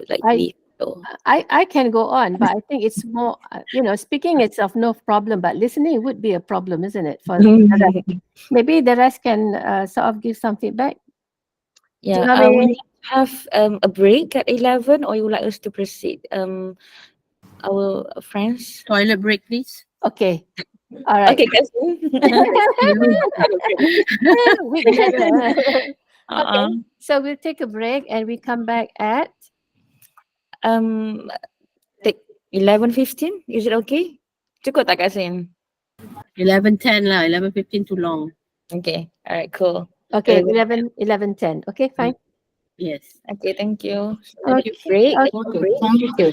Come back. Okay. Don't go away. So stay. Okay. Since I'm not going anywhere, those of you who are still there, you can ask questions if you want to. Okay, I'm gonna stop share the slide and come back to it later. Prof, can I ask something? Yeah, you can. Prof, actually, in my thesis, I have like a sort of 3 sections, we can say, like my research topic relates with 3 main things: leadership, school effectiveness, and Islamic work ethics. I want to do literature review. Like first, I would like to cover only leadership, and then only school effectiveness, and then only Islamic work ethics. I will I joined, but I am still improving, trying to improve it. And other of my friends who belong to KICT and business, they suggested me that at the end of every section, if you show all your references in a tabular form, that when this article was published, who wrote this and what was his topic and how does it relate to you, means like they did on school effectiveness, like leadership, transformational, and then school effectiveness, but they didn't use Islamic work ethics. But you are using this. It would be better if I use like this at the end of each section. I present in tabular form my references. What you mean is to have those tables at the end of the session in your thesis? Yeah. In addition to references at the end of the thesis.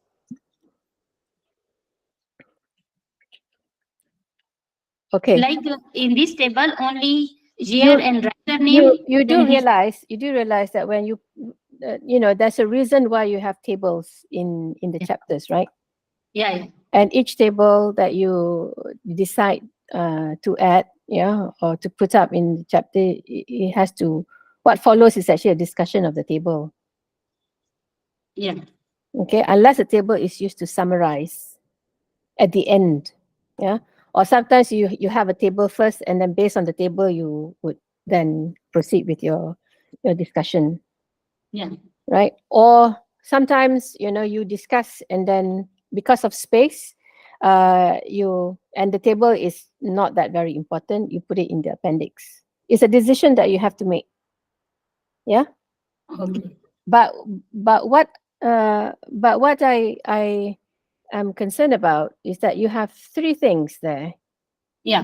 Remember the word unified, like I was saying just now. So how are you going to bring all these three things together? You cannot treat them as separate, isn't it? Like I plan to join them at the end, like after discussing three sections, then in one page or two page, then I will combine them together to show my gap, where is my gap and why I'm taking this research and how they are connected to my work, and then I will proceed for chapter 3. It seems doable. But then again, I've not seen your work. Yeah, based on what you say, it's doable. But there have been cases whereby even though there are three separate things, but there have been research whereby two things are actually done together, or the other two is done together, not necessarily all three together. Okay. You see? Yeah. Like for Okay. example, Okay. for example, you have a study on, say, language and gender.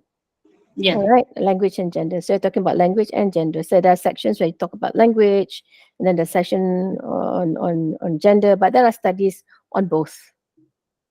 Okay. Yeah. Like I take But leadership still, and effectiveness together.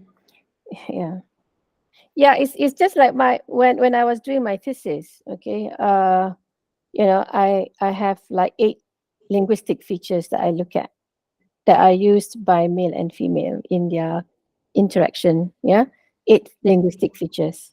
So, and I talk about each one. So when I went to Lancaster, the person who, my contact person, Prof Jane, said that I'm a crazy woman. She said, I'm a crazy woman. Why are you looking at 8? It's like as if you're doing 8 separate theses. Wow. Because I've been treating it as a single feature on its own. Oh. Yeah. When in fact Yeah. it should be unified, isn't it? No doubt that of 8 features or whatever, 8 is too many, she said. Yeah. Because each one can be, for example, interruption. Interruption can be a PhD on its own, right? Oh. Just an example. But there are 7 others. But because I eat, live, breathe these, 8 features. And when she said to remove some, I was so sad. I was so sad. And I said, no, I want you talking about being stubborn, yeah. Yeah. My supervisor didn't say anything at all. Now you're asking me to remove. Yeah. But she said, well, it's your work. You have to take responsibility of it. But then I thought about it and I said, yeah, it's too much, because you're bound to get data, lots of data. What do? You cannot treat it as singly. This unified thing has to come into place. How are you going to relate those? All right. So I have to remove, because I look at men and women. Maybe there's some power relations between. So this is an art of discovery out of your own thinking, out of your own reading, based on feedback that you get. So that's why feedback is very important. Yeah. Yeah. And there must be a reason why these feedbacks are given, because they see things from different perspective. They are more experienced. They read a lot more than you. Okay. So I take out, and I said, I insisted I want to do interruption, because that's where power relations is in. She said, you're still crazy. I said, never mind, crazy as I am, I'm going to stick to it. So I removed 4, I stick to remove 4, I'm left with 4. Right. But it's your decision. Yeah. And you're responsible for that decision that you make, and you have to make it work, and have to see how these are actually connected within the framework of interaction between the males and females in that particular setting.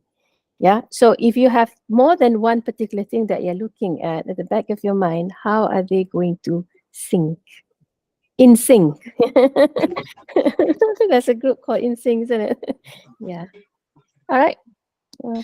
Prof, Yeah. I just wondered, just now you talk about like when you submitted your thesis, you have to keep up with your reading. Kita Yeah. kan submit kan, and then like for preparing for your Viva, and then yes, reading goes on, but then what does it mean that we have macam, if we found something new, we need to keep editing our thesis, like the editing goes in, like do we do that? Is it still an ongoing process, or we just like keep that in mind so that when people ask, we have something to answer? how does it goes actually? Okay, if you like, as and when you read, you find new things, right? Particularly when it's the latest, Mm. latest research in the field. How can you ignore it? You cannot. Oh. You cannot, because it's, you have done research for what, 3 years? Yeah, 3 years of your life, and then you submit your thesis, and there's a gap. There's a gap. It could be 3 months, 4 months, 6 months, and within those 5 or 6 months or 4 months, there have been new publications, and you read them, and you know that you're not going to ignore. So you need to add it on. So put aside, but then keep track of where you're going to put it in. So when you go for your Viva, yeah, you can actually show, okay, this is what is in the thesis that I found, and this is what I've discussed, and so on, showing the gaps in literature and all that. And then you show a slide, show a slide. And then you inform your examiners that while waiting for the Viva date, I have been keeping up with my readings, and this is what I found. Oh, I see. So Oh. that's a positive thing, isn't it? Because the examiner said, wow, okay, she doesn't sit still, does she? She kept on. And surely enough, these are latest publication in the field. And the beauty of it is that still it has nothing to do with your research. And what you've done is still filling in the gap. You get what I mean? Because this new research, that doesn't relate to the things that you are actually doing. Yeah, it I focuses see. on other things. I see. All right. I Or see. it could be something which is similar but in different contexts. They I are see. doing it in the West, you are doing it here in the context of Malaysia. All right. So of course some findings might be similar because maybe they use a similar method or similar framework. Yeah. But what's unique is actually, the participants, maybe the context and situation in which your research is actually in, the field itself. I don't know. Still, you're actually filling in the gap. So that's the beauty of it. But the positive thing is that the examiners were bound to be impressed because these are new things that you have read and you are reporting in your Viva. So don't put it aside now later on, in corrections, you inform them when I do my amendments, I will include this in my literature review. Oh, okay. Thank you, Prof. Very good. Yeah. Prof, one thing more. Like, So Mira, you have lots of questions, right?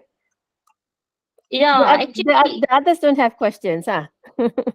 if they have, they can put, I will wait. Okay, what's your question? Actually, Prof, my theory is worked least. Like mostly it is worked in business, prospect. And in UIA, two theses are there, but they did qualitative studies on it. And I'm doing quantitative study on this theory. This is least work. And like in my proposal defense, I was asked a question that why did you go for this quantitative method? I said that they did qualitative. I opted for quantitative. It will be my contribution. And like quantitative method is like more accurate. It will give. Can there be another answer why I opted for quantitative? Like they were dissatisfied. My external and internal examiner both were dissatisfied that they did qualitative. It means there was a reason they did qualitative. But why you opted for quantitative? And I was like sort of speechless. I will go for a mixed method. You have both qualitative and quantitative. If you ask me. Okay. So it's the best of both, isn't it? Yeah. But when you talk about quantitative, what do you mean by quantitative? Can you tell me what is quantitative? Like I will be using this statistical procedures to check. Like what? I have 3 questionnaires, like regarding all 3 topics that I mentioned. I have So- 3 questionnaires. So you're using what? T-test, ANOVA, and all that, or you have a special? Yeah. Okay. SPSS and this regression and refraction analysis like this. So it's solely quantitative. Yes. It all depends. Sumira, I think it's a method, isn't it? Qualitative and quantitative is a method. Now, what method you choose depends on the questions that you ask and what you want to achieve. So it's hard for me to say whether or not, you can do your study with, and select or use quantitative or what. 'Cause I've not seen your research questions. All right. Yeah. Actually, my research questions are So, related with no. leadership. You don't have to tell me what your research questions are, but I think you need to know if you read. Have you read Creswell? Russell, yes. Okay, Creswell is a very good reference, yeah, for research methods. All right, and those two chapters on qualitative, quantitative, and mixed method chapters are very good. I recommend all research students to read that. So that would give you some ideas, and at the end of the day, you can actually clearly decide what methods you want to use. And depending on the issues that you want to solve.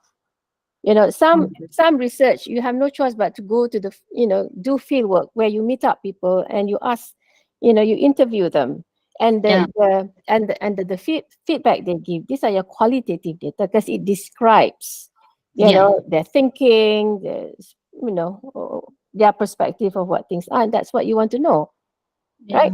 But if you talk about quantitative, it's the masses, isn't it, where you see trends and patterns. But at the end of the day, what does it tell you? So you can use qualitative, you can use quantitative. At the end of the day, what kind of data do you want? And this data that you get help you in responding to your research questions. Okay. So if I say, for example, I want to identify certain strategies. Okay, you can identify. You can use quantitative if you want to. You can also use qualitative if you want to find out how the strategies are used. Yeah, so it depends on the questions. All right.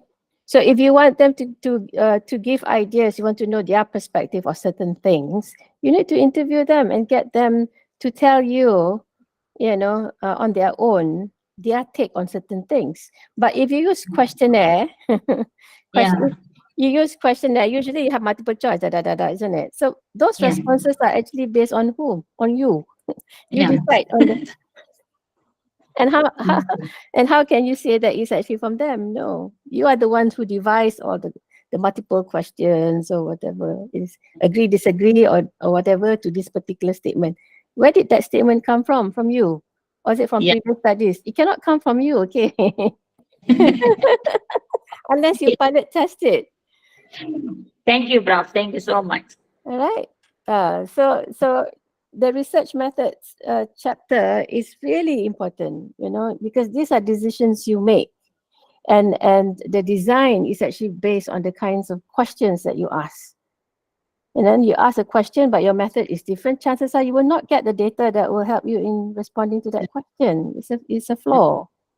Yeah, and to ensure that you get some response or the right response, do a pilot test. Unless the questions have already been used in previous studies and you want to adopt wholesale, but you have to be prepared that some of the findings would be similar to that study. Yes. But where's your novelty? You will say, okay, I found this and it's similar to A. Okay, I found another one similar to C. Oh, I found another one which is similar to D, E, and F. Okay, it's a finding.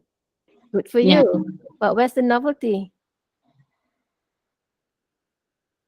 Where's your contribution to the field? Because everybody has actually done it. They have found the thing that you have done. That's it. I'm not excited with, you can ask Dr. Asani. I'm not excited if your findings are the same with others. I said, stop. No. So go back. Where did you go wrong? Is it the questions that you asked, or is it the instrument that you use? Where? And then I've got students coming in and said, Prof Jariah, I've got my data and I've got my findings. These are similar to, but I've got this one, I use this framework and I found all these elements in my data except for this one. I cannot find data for this. But then I've got this little bit of data which I cannot fit in any one of the aspects or categories. And then she was so worried. And I said, why are you worried? I'm very excited because that's new. You see, if you find data that are similar to those categories or what have you, okay, it's a finding, good for you. But if you have this little bit of data which doesn't fit anywhere, that's the one that you should be very excited. And within that data, comb it through and look whether or not there are trends and patterns. And this is new that you can contribute Okay. to the field, and you label it your own. You label it. Then So this is the novelty that impresses them. yeah, and then other students will cite you. But you don't cite yourself, okay? Unless it's work that has been published, then yes. But then, yeah. Thank you so much, Prof. Thank you. Dr. Azani, you have something to add? I can see you there. Oh, but actually, you reminded me. We were discussing on my findings actually, and then you want the findings to, because this is this is PhD level, right? So if your finding is repetitions of the previous findings, so where is the novelty that you want to propose? So I really agree with what Prof Jariah has said just now. So you're finding at least you have a bit of new things in addition to that. This one that would be okay, in my opinion. Good. Because have to bear in mind, PhD is different from masters. Yeah, masters, I would tell my students like touch and go, and whatever you find, you would report on everything. PhD is not. It's just one thing that, and you do an in-depth study of that one particular topic. Then you become an expert in that topic. Like Azani, he's expert in cleft. Expert. Expert That's in what that. I research. Yeah, amongst children, because he has done research looking at those children. Yeah, so he's an expert in that. Okay. Any other questions? It's already 11:10. Just nice. Okay. 11. Macam All right. short lah. Okay. All right. Let's move on. Yeah. Let's move on, Prof. All right. Thank you, Dr. Azani, for joining us from Kuantan, I think. Oh, Kuantan. Kuantan. Oh, Yes, yeah. I'm in Kuantan now, Prof. How long will you be in Kuantan? Until tomorrow. Okay. Inshallah. All right. Okay, good. All right. So the third part is actually practice, which includes mock viva, and this is very, very important. Yeah, and you can have this mock viva in various ways. You can have it just with your supervisor, or you can have it with your supervisor plus her other students. Yeah. All right. Or you can just have a mock viva amongst your peers. It's up to you. All right. So practice, and practice makes perfect. Yeah. So when you go for a mock viva, it's as if you're attending the viva itself from the beginning until the end. Somebody will have to keep to time. Yeah. Watch the time. You're given 15 to 20 minutes, I think. Or is it 20 to 25? Depending. Yeah. All right. You introduce yourself. That is always the first slide, isn't it? Where you talk about you introduce yourself, the topic, your supervisor, and then of course you greet panel members, and so on. You be dress smartly and be humble. You're polite, polite to the chair and the exam board members. The examiners will be there, your supervisor. So maybe you can imagine that they are there, or you just focus on your supervisor and that's it. So the supervisor will watch you and will follow your discussion and take notes in terms of, places where you can actually improve, places where you can give due emphasis and so on. All right. And then present your slide. You need to know your PowerPoint slide well. All right. Sometimes, not sometimes, you have to be vigilant about this. Yeah. Of course, there's a lot of space in the thesis. You cannot put everything in the thesis in your PowerPoint slide. So what goes in the slide? So this is for you to decide. Yeah, the significant ones goes into the slide, and it's a PowerPoint, so it's point form. Then those are keywords in point or in phrase, in the form of a phrase. Unless it's a quotation, then you can put it, the whole quotation and so on. But at the end of the day, you need to know why they are there in the first place. You need to be able to expand, to talk about it, explain, justify, clarify, what have you. Yeah, you know about, your slides and how to present those. Okay. And then when you have it in PowerPoint slide, if, for example, your supervisor during the mock practice, say, okay, you mentioned this in your thesis. page so and so in this section. Okay, then what goes in your mind is, okay, this is chapter 2, it should be in section da da da da, and then you quickly flip through and then look at it. You know already what's in it. Sometimes you don't have to refer to the slides. You particularly know what the issue is, yeah, and how you want to explain. So because you remember, familiarize, you read and reread, yeah. So whatever you have in the slides is actually connected to the thesis. Which part of the thesis, it depends on the slide concerned. All right, so keep to time, avoid lengthy and convoluted presentation. All right, so if you have your slides in point form, chances are you just elaborate a little bit on those. These are keywords that would sort of preempt you in terms of what are the issues or the points that you want to convey. All right, and then move on. Keep on moving on to the next, because you know you have limited time. All right, because later on, if they have issues with it, then they can ask you back, and then you can go to the slides again and then elaborate further on it. Okay, so it's just like what's in the slide is just to give them a taste of the things that you have done, which they already know because you have read your thesis. Yeah, and then after your presentation, they will ask you again some questions, referring to some sections in your thesis which they are concerned about. And then sometimes they say, okay, can I look at your fifth slide, or can we look at certain page in your thesis, and then you discuss it. All right. So if you have posted in those pages, then you can actually refer to it. But believe me, sometimes you don't have time to refer to it. I remembered in my own Viva, I have put all the post-its, but then when questions are asked, I can't actually look, isn't it? The minute you turn your thesis, it's as if you know nothing about what you have written. So it's not a very good impression, isn't it? Each time a question is asked, you need to refer to your thesis. You should know it already. So, when questions are asked, immediately you give it some thought and then you respond. Yeah, that shows that you know what you're doing, because it's your work after all. Yeah, and then you have to you need to have the ability to go in and out of the detail in your data. So meaning, if in chapter 4 there's particular extract which they need you to explain, because the explanation is so brief, so they want some elaboration, so exactly where the abstract is in chapter 4, and then go to that page and then talk about it. Or maybe it's already there in your slide, you just refer to the slide.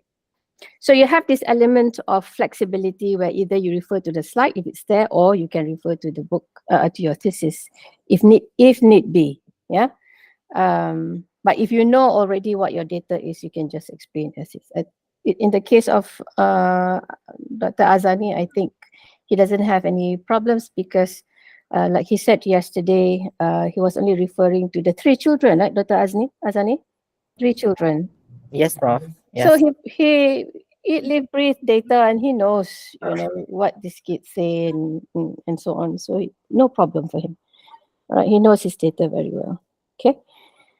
And the ability to explain, the references, why you cite certain things, why the citations are actually important, that you have to include them, and then theory, how are they being treated, how do you what do you call that, apply the theory to your data, and of course the methods that you have chosen have to be very clear. Okay, so somebody's I think mic is on.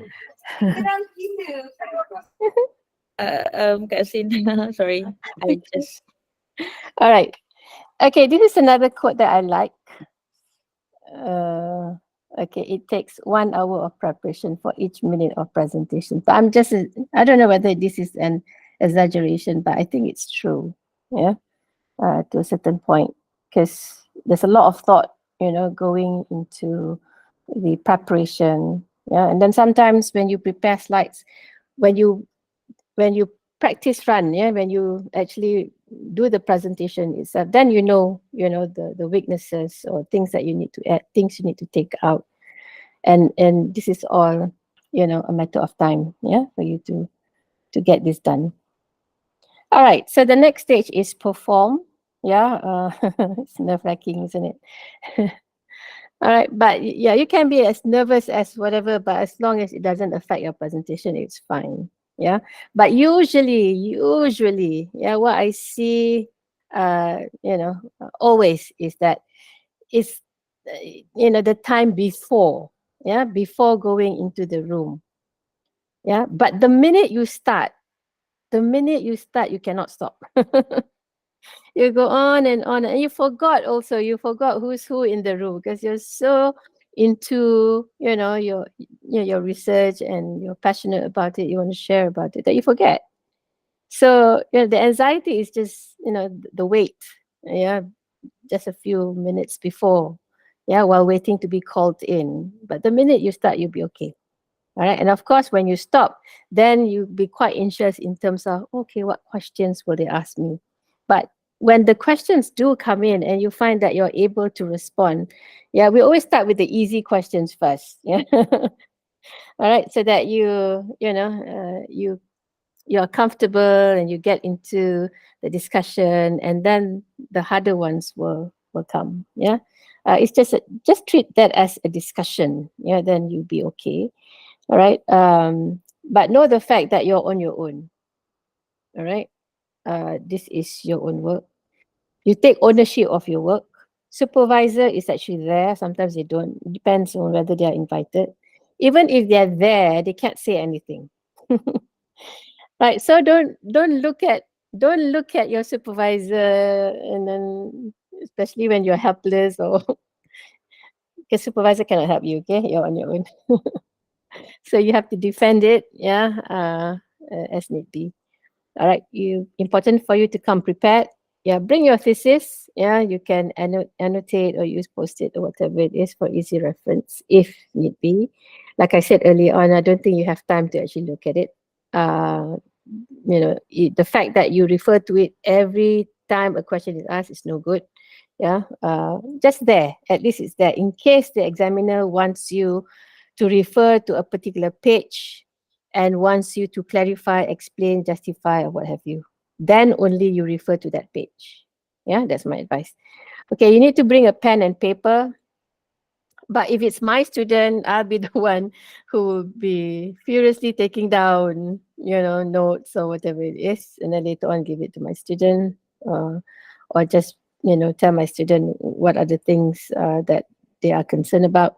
But if you have time, yes, you're more than welcome to, jot down a few things, yeah, some notes, particularly when questions are asked, a few questions are asked at the same time, yeah, at one go. The examiner asks you 1, 2, 3. So you don't want to forget. So you can just quickly jot down the questions and then respond to each one. Yeah, along the way. All right. So no excuse for not having answer to certain questions unless you really, really don't know. Right.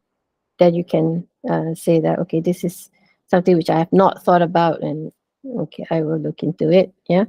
Or something like that. But do not say you do not know. You're supposed to know. Okay, it's your work.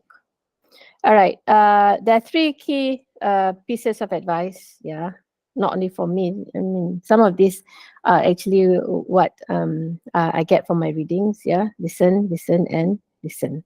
Yeah, you need to pay careful attention. Yeah, to the questions asked. Unless you don't understand, then you can ask them to politely. Yeah, to repeat what they say. You missed out, particularly when the questions are asked one after another at the same time. Yeah, but listen and then try to jot down certain keywords to the questions so that you can respond to this. All right. It's important for you to pay attention to the questions so you know how to respond to it. Yeah, correctly. Okay. So if it's a question that you find difficult to answer, don't panic. Yeah. Take your time to reflect on it, to try and understand what the question is all about. What is it that you need to respond to?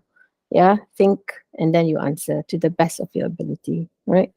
Because sometimes the examiners know what the answer is already. Remember, they have read your thesis, just that they want you to maybe elaborate. There's not enough there, or maybe they don't want to misunderstand you. You know, they understood it another way. Is this what you mean? So they want you to clarify. All right. So always think positive about it. Don't think that they are trying to be antagonistic about it, or they're trying to put you down. No, that's not the intention. Yeah. Okay. All of us want you to pass, so we are trying to clarify certain things to make sure that you are doing the right thing. All right. Never try to pull a fast one. So if you don't know, just say you try to find out more. All right. I mean, it's try to avoid that. Okay. Do not get defensive. Try to be humble about your work. All right. Try to justify why you do things the way you did it. Right. Sometimes you can refer back to previous work, saying that they have done this and maybe this is the reason why you decided to do it this way. Yeah. Okay. Sometimes they just want to find out why you make that choice, whether or not it's a good one or otherwise. It's a choice anyways. It's yours. Yeah. Now, avoid being overconfident or underconfident. Now, if you're overconfident, you may sound a bit cocky, and we don't like that. Yeah, it's an attitude actually. Yeah, not anything else, just an attitude. We don't want that kind of attitude, particularly coming from UIA. All right, because when you complete your study, you are going to be a graduate or alumni of UIA. So everybody will know that, oh, okay, you got your degree. Now, so if you have that kind of attitude, oh, is this the attitude of a UIA graduate? We don't want that, right? So, yeah, we want to see that also in Viva, to see your demeanor, your attitude, and so on. All right. But don't be underconfident. Yeah, you shouldn't be. Yeah, you should go in your Viva having that confidence that you've done your research to the best of your ability. You're prepared. Yeah, you're ready. Yeah. Okay. Because either way it could affect whatever emotions you bring into the Viva session. All right. We don't want animosity, particularly between you and the examiners or any one of the members. Yeah, in the Viva during in the Viva session. Okay. Some critical elements I thought I would like to share with you. Right. The art or skill of answering questions, particularly during the Q&A. All right. The Q&A sessions and thesis writing, these two are actually crucial. Yeah, because it will make you or break you. Yeah, or anywhere in between. Because whatever you write is actually your own piece of work. So when questions are asked based on what you have written, you need to be able to respond to this, because this is your thoughts you put on paper, right? We want to know why you did it the way you did it. So it's a matter of ironing those things out. Yeah. So you need to be able to answer questions correctly and avoid saying anything that is not relevant. So economy of words is important in this case. Yeah. Respond to questions asked. If they want to elaborate to your best of ability, and don't add on unnecessarily, because sometimes it might lead to something else which they may not have thought about, which is not actually in the thesis. All of a sudden you bring it up. It might backfire. Yeah. Okay. Right. You need to be seen as being able to interact, with each and every one of the panel members. Be comfortable with them, but not too comfortable. Yeah. But the interaction has to be there, because we don't want examiners to ask you one question and then you give one short answer and that's it. Yeah. So be mindful of that. All right. You need to be very clear. Yeah, particularly your slides. I think I remember yesterday Dr. Azani mentioned that I keep on telling him and my other students to just use white. You're safe with white. But as you can see, my slide is not white, isn't it? There's a bit of blue.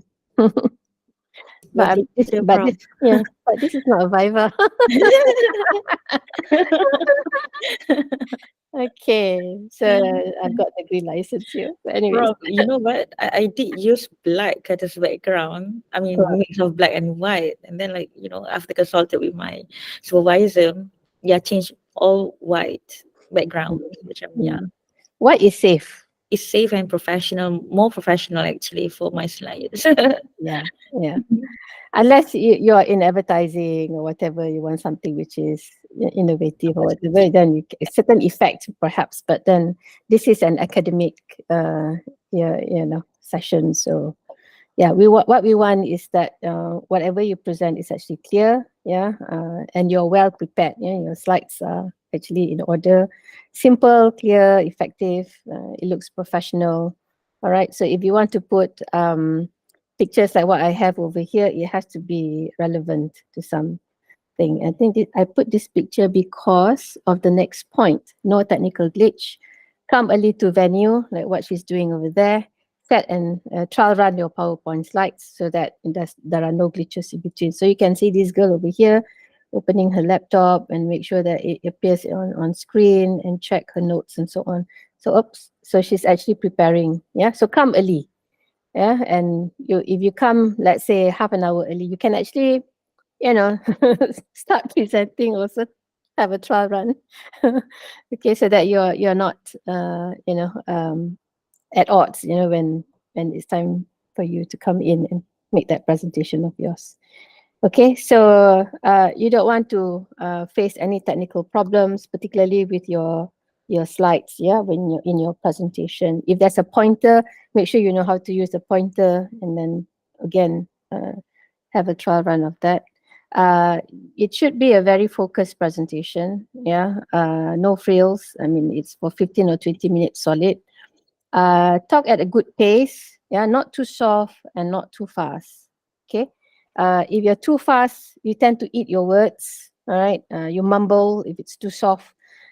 This will affect, yeah, because irritate and frustrate your examiners, particularly your examiners.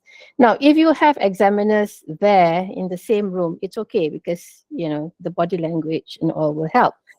But in the case of University Malaya, in my faculty, almost always the external examiners, because they are abroad, they're not going to come, for the Viva session. So the internal examiner and the rest will be in the room, in the Viva room, except for the external examiners, which will be joining in online, right? So that is why it's important, for you, for the candidate to speak as clearly and at a good pace, because you know how it is, right? When it's online, you need to make sure that your voice carries through and they can follow your presentation, right? Are we okay so far? Yeah, doing well, alhamdulillah. Okay. Just in the chat box just came in like like yesterday, like we have the session where both of you, Prof and Dr. Azani, like kind of like topping up each other's input from IUM, from UM. So our friends here also have questions to Dr. Azani in regard to IUM setting, but I have informed Dr. Azani about it, and he'll address these questions once he get back into the session.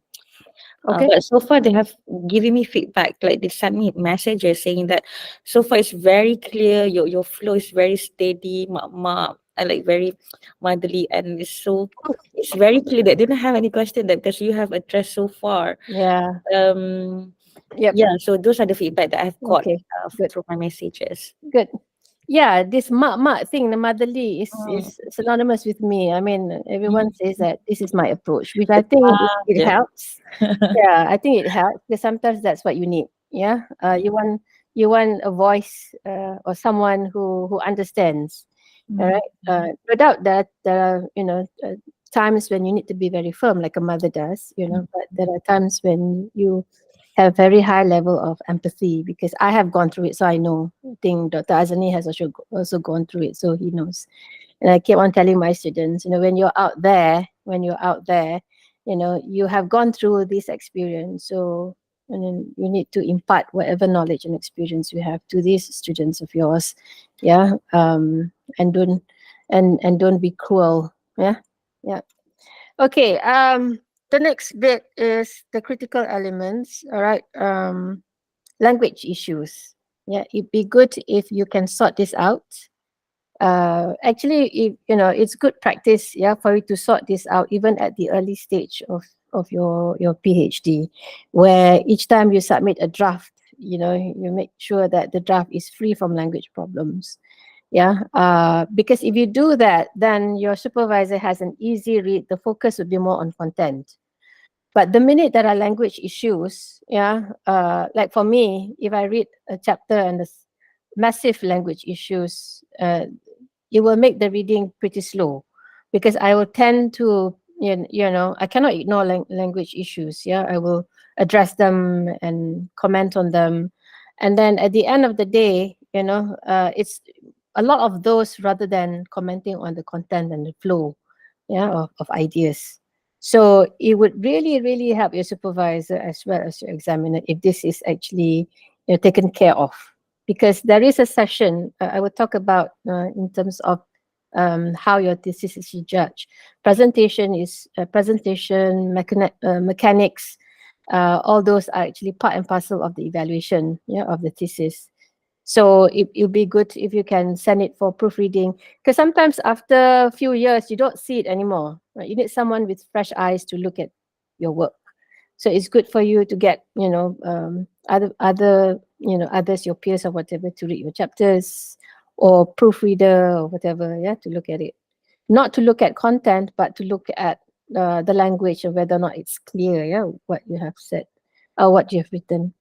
All right. And in your presentation, avoid being monotonous. All right.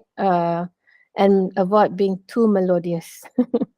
It can be quite distracting, isn't it? Yeah. But what is important is clarity, of how you express your thoughts. Yeah. Simple is good. Yeah. The minute you use complex structures in your thesis, or when your utterances are pretty long, chances are it's difficult for your examiners to follow your presentation. Keep good eye contact if there's your examiners are there face to face. Of course, if they are online, it's a different issue altogether. And what's important is to stay alert. So that any issues brought up or whatever, you know how to address them. That's why prediction of questions that I talked about earlier on is actually crucial, because you pretty much anticipated what kind of questions. It's like what was it, when we go for examination, you spot question. You can actually do that if you want. And what's important is also to keep to time. So these are some do's and don'ts. All right. Some of it I have mentioned a while ago. Don't rush answers. Okay, don't interrupt the examiners. Let the examiners ask you questions and then you respond. Don't undersell yourself, because like I said, this is something that you are familiar with. This is your work. You be an expert of it already. So have some confidence, and yet humble, to a certain extent. Don't be too aggressive or too defensive or too assertive. Be assertive but not aggressive. Okay, if for example, sometimes examiners would want to impose a few things which is beyond the limitation of your or scope of your study. All right. So you need to defend your perimeters or whatever it is. But then again, if it's appropriate and this is something which you feel that is an added value, then you can see it and you say, oh, okay, this is something that you can actually work on, or add on. All right. If you are in doubt, you don't know anything about the questions or whatever, you ask for clarification, and so on. But like I said, the last bullet is very important. Do not volunteer flaws unnecessarily. You know the weaknesses, but don't highlight them unless the examiners mention them. Right. So common mistakes. Don't say you don't know. Please don't say my supervisor asked me to or didn't ask me to. Okay. And then in response, don't just say yes or no and that's it. There has to be yes and then further explain. And then don't argue, don't be too defensive, accept criticism if given, yeah, be humble about it. Don't be too cocky or arrogant. Do not um uh that should be do not be evasive, yeah, do not be, simply means that if a question is asked and then you respond but you don't respond to the questions asked, yeah, you mention something else, so that's avoiding, yeah, that's evasive. So don't be, yeah, it's a bit of a typo error. So don't pretend to know it all right. Morning of the Viva. Good morning. Ready, you ready for Viva? Okay, first impression matters, yeah. Dress to kill? No, dress appropriately. Dress for success. Okay. Make Not sure just you are that. tidy. Don't go with a crumpled shirt. Yeah, at least have a decent one. Clean, tidy. Yeah. All right. Not too casual. Okay, not too dressy. Not too much makeup. Cannot wear the, killer black eye. Like, Not used too to. tight, yeah, not too loose either. Yeah, that kind. All right. Just make sure that it's a good impression of who you are. Yeah, and try to be as professional and at the same time comfortable. Don't wear like 3-inch, shoes, stilettos or whatever. 'Cause you don't know how long you're going to be there standing or whatever it is, isn't it?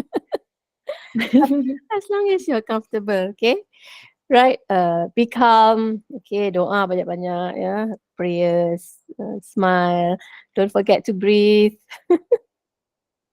All right, when questions are asked, maintain maintain your cool, you have that calm demeanor, because we are looking at a potential expert in the field, correct?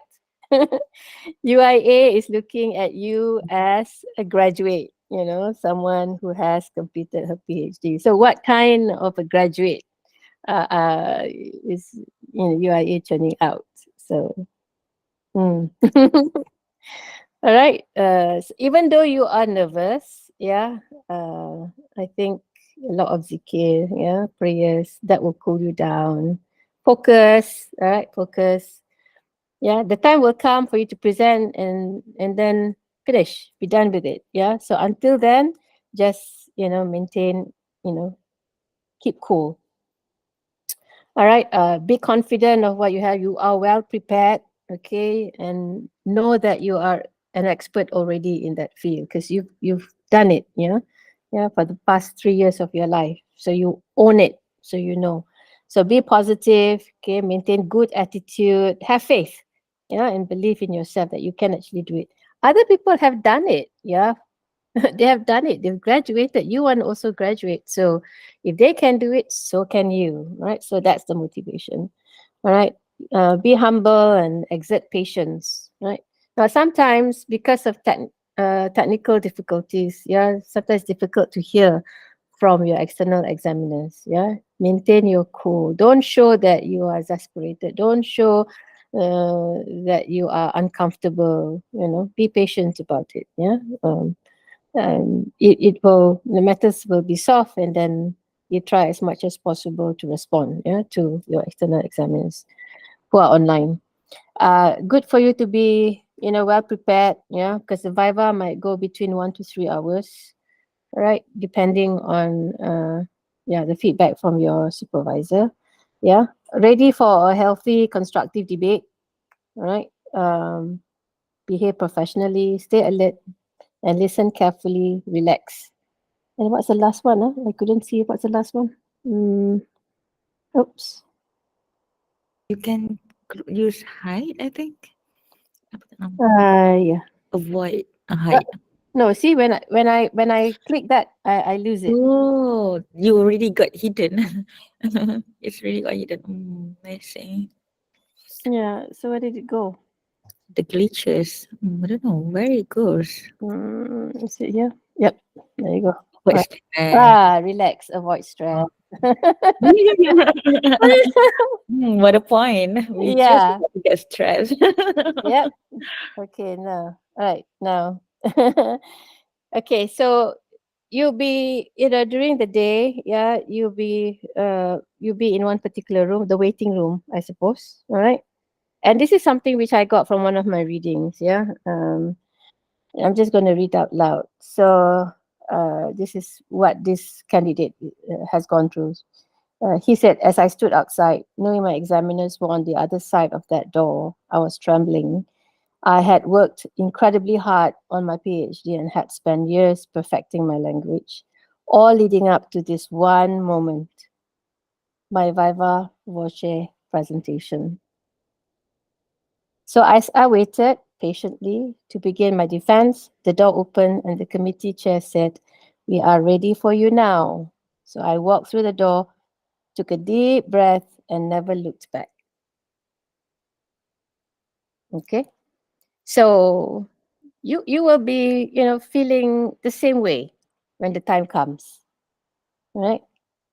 So this is something which I want to share with you about what goes through, yeah, in the minds of this candidate, yeah, just before going into the room. So keep calm and let's do the Viva. So what goes on during the Viva presentation? So the minute you go into the room, these are the people who will be in the room. Yeah, the chairperson. Chairperson will manage the Viva. Chairperson can be the dean or can be someone from other kuliah, I think.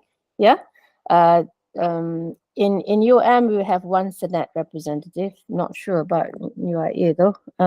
When I was an external, I wasn't sure whether there's a Senate representative.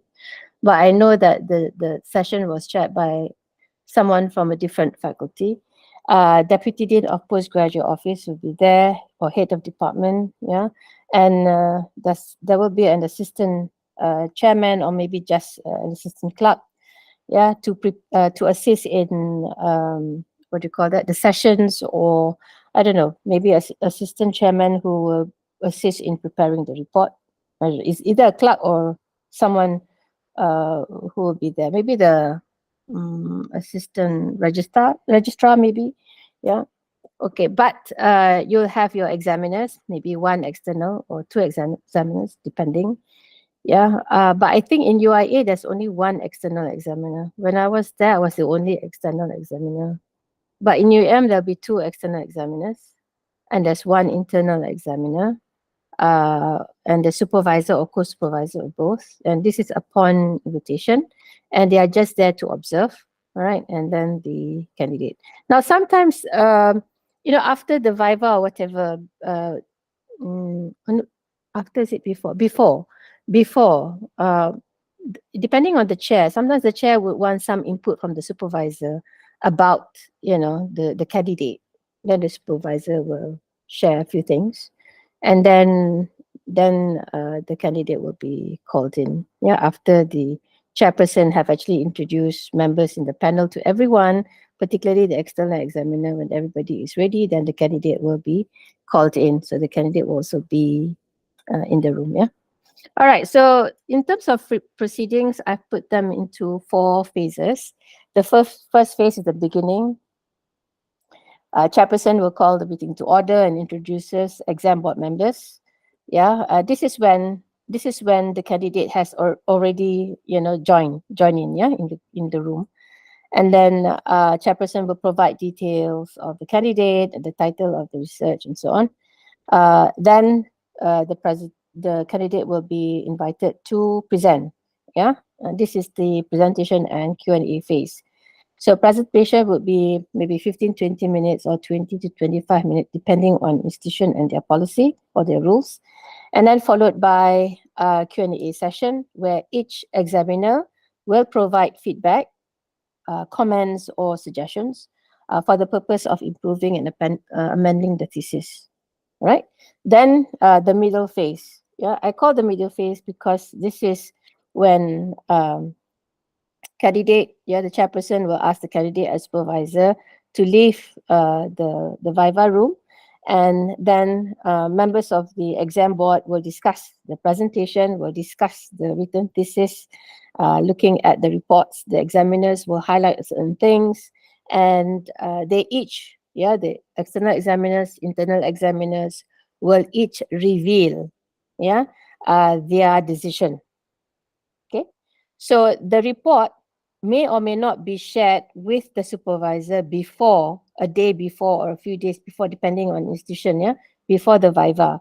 But the decision will not be revealed.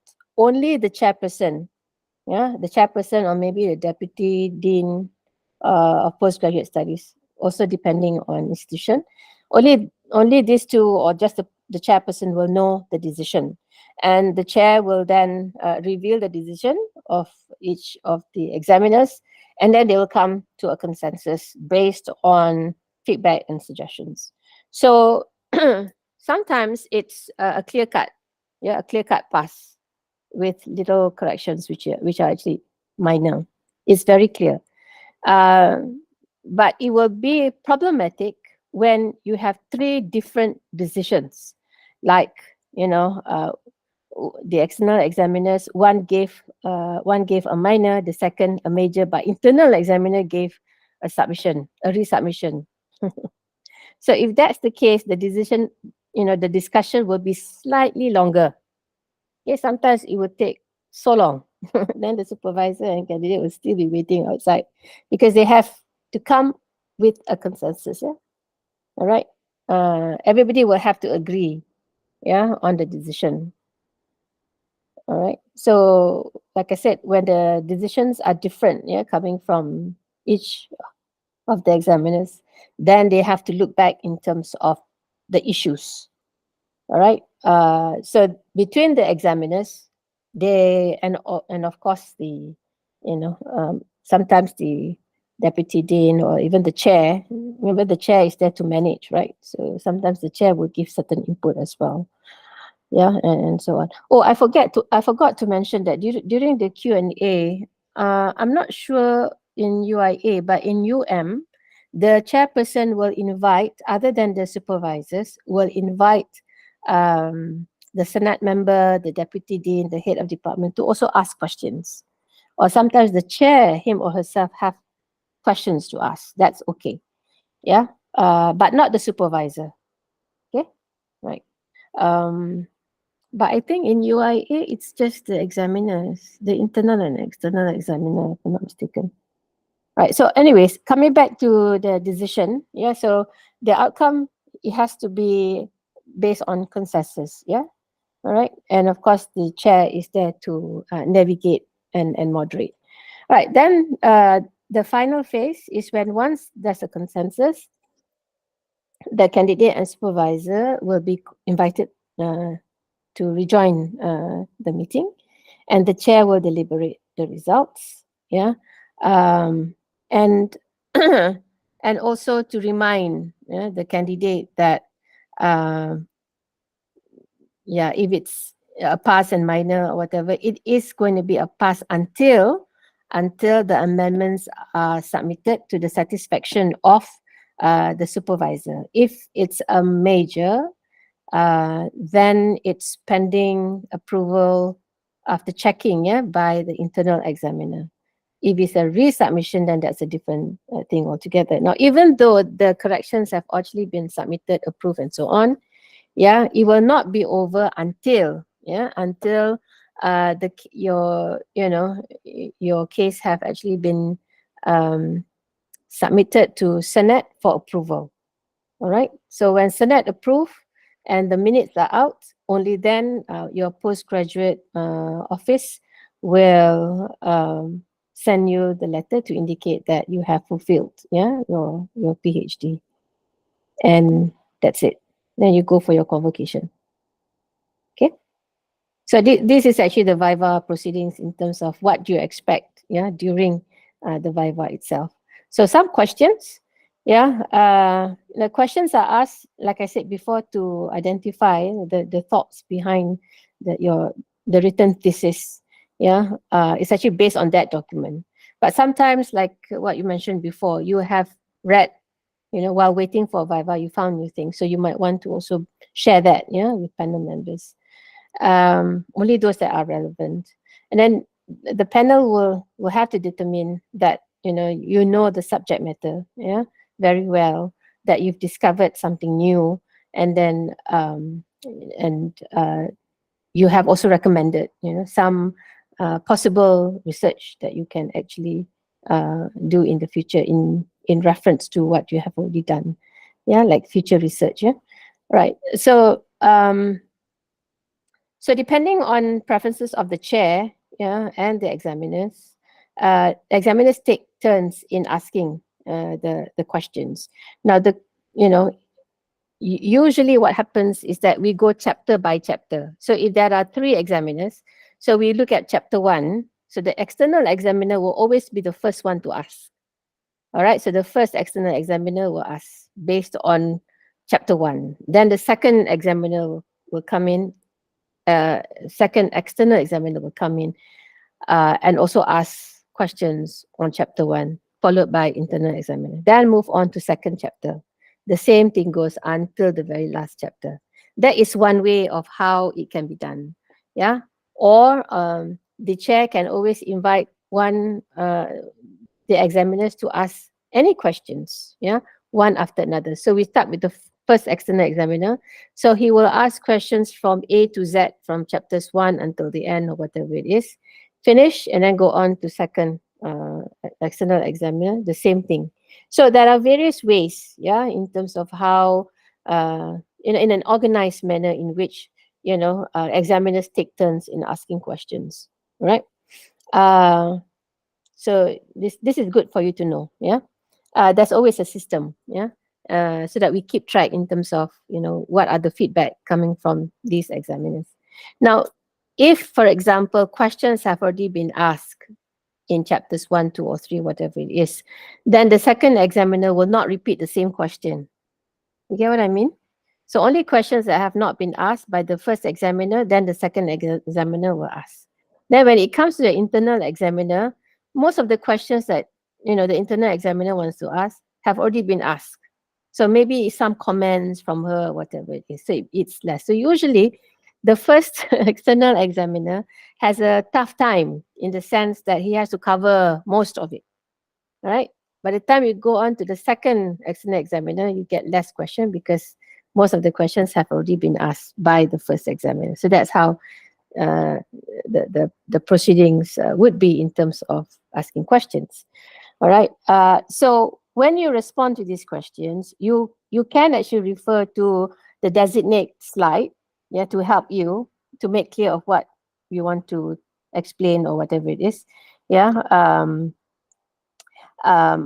You may not have time to refer to it. This is unless the examiner pointed out, okay, please refer to this particular page. You explain. Only then you can look at the page. Otherwise, you don't have time to refer to the slides and the thesis at the same time. Yeah. All right. Then I think in terms of focus area, all examiners would, try their level best to draw the attention of the panel members to important points, crucial points that are pretty much problematic or issues that need further clarification because it's it's convoluted maybe, or it has to be justified, or it's wrong. So specific points, because how much can you ask within a short period, within like 5 minutes or 10 minutes, depending on how much time each examiner is given, yeah, to ask questions. So usually the examiner will pick on those and ask questions which they think are actually important, yeah, and these are crucial, yeah, for them to decide whether or not is this is a pass with minor or pass with major, whatever. So they need to clear those first to decide whether or not the decision that they've made is actually the one that they want to stick on to at the end. All right. And also sometimes, most of the times what examiners would do is to also highlight strength, like, okay, this is adequate, this is very good work, only a few things that you need to focus on and improve on. Then they highlight what are things that usually the good ones they would just mention in passing. Yeah, this is excellent work. But then sometimes, when I sit on some of this Viva session when I was dean, yeah, they say that, oh, this is brilliant work. Typical of those from the West. It's brilliant work. But then it's a lot of issues. It's a lot of issues. So much so that I wonder whether it's brilliant or not. You know, or sometimes there's a lot of things that they have highlighted, and then the result is minor corrections with minor, which is actually good. But then, sometimes I wonder, an internal examiner can be quite tough. All right, and we expect internal examiner to be tough as well. So sometimes there are a lot more you get in terms of feedback from the internal examiner in comparison to the international external examiner. All right, but one thing for sure, they would highlight and provide details in terms of what strengths and weaknesses that they find in your chapters and the sections within those chapters. All right, so through my experience as an external examiner, usually UUM will give me this particular form or a template of the of the things that I need to comment on, and area of focus, So there are a few sections, One would be looking at overall style and organization of the thesis. This is all in the first section. All right. So, there are, under each one of these sub topics, I need to comment, and perhaps if it's problematic, I need to provide, as an external examiner, I need to provide suggestions, indicate which page or which section it's found for easy reference and so on. So as detailed as that, so sometimes the 45 days or 2 months may not be enough. It would be enough if the thesis is an easy read. But if it's I'm going to use the word infested with lots of language problems, and every single paragraph is problematic, it will take me more than those months. It's going to be a very slow read. Okay, so the title of the thesis has to be commented on. Title is important. Why? Because title is actually an abstract of a thesis. From the title, you know what your thesis is all about. So coming to, who was it? Sumira, is it? Sumira, you still there? Yes, Sister Kamira is there. Okay. Sumira mentioned about these three things, leadership and two other things, right? Now you need to make sure that these are important keywords in your research. Therefore, these three items should be in your title somewhere. All right. Otherwise, if one of them is missing, then it's not reflective of the entire piece of work, right? And then you have an abstract. Again, abstract is an slightly extended version of the title, where you talk about, a bit of the background of the issue, the purpose of whatever, and then you have a framework and the methodology, findings, and of course implication and so on. All right, and there is a limited number of words, right, for the abstract, so keep to that and so on. We look for clarity of presentation, look for organization. How is the thesis organized? This has to do a lot with coherent and coherence, language and grammar, spelling, certain terms that you use. Sometimes you use it interchangeably, lack of consistency, certain words mean differently, but that is treated the same way, things like that. Okay, then we look at literature review, research objectives, methodology, data collected for analysis, qualitative analysis, or sometimes it's quantitative or mixed method analysis, data information, interpretation, and conclusion. They lump it all together, and then you have discussion and results. Usually discussion and results, and then comes conclusion, isn't it? But this is the arrangement is like that. This is what I get from. That's the form. So it may not necessarily flow according to what you have in your thesis, where you have chapter 1, chapter 2, 3, 4, and so on, isn't it? When you look at this, sometimes, like for example, research objectives is after literature review. It should be much earlier, I thought. Anyways, you have discussion of results, and then your references, okay, and other comments. Sometimes in other comments, I found that in the thesis, the limitation or scope of the study is not mentioned, or significance of the study is not mentioned in the first chapter. It's missing. So maybe other comments could be that, or other comments could also be on maybe publication, or I don't know, something unique about the thesis that is a friendly read, or things like that. Or maybe extra, careful with the written work could be proofread or needs to be edited, and so on. Now you have section B. They put this as if any. It's actually repetition of what you have over there. How I deal with this is that usually I would say refer to section A, yeah, for B, because when I commented on each one, I would give my comments, highlight the issues, and give the page number, chapter and page number, and make some suggestions in terms of how to improve them. So much so that section B is no longer needed. All right. Then section C is other comments in terms of publication and award. Say, for example, this is an excellent piece of work. Then maybe recommendation for an award to be given. Yeah. And so on. All right. Or if it's for publication, maybe you can, if I know of a journal which would take in, papers with the kind of research that you've done, maybe a suggestion of a target journal would also be given, yeah, or suggested. And then section D is recommendation. That means the outcome. Yeah, after having examined the thesis and everything else, then what would be the outcome? Now, this is actually, the focus area for the thesis, yeah, the written thesis. Now, when you talk about Viva questions, the focus area can come in from any one of these, because this is coming up from the report, yeah, by the examiners. So the examiner can pick on anyone. If the title is problematic, a question can come up from here. All right, if the abstract, the Malay, the Arabic, the Malay, or the English abstract is perhaps different from one another, maybe a comment on that. Yeah, and then if, if it has to do with research questions and research objectives are not aligned, maybe some comments on that. Okay, so research questions can come from any one of these sections. Okay, right. Now for yeah,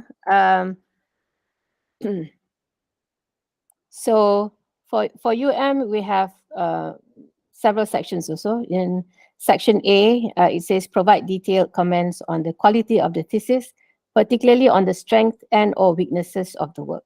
And then for each one of these, we are supposed to provide comments.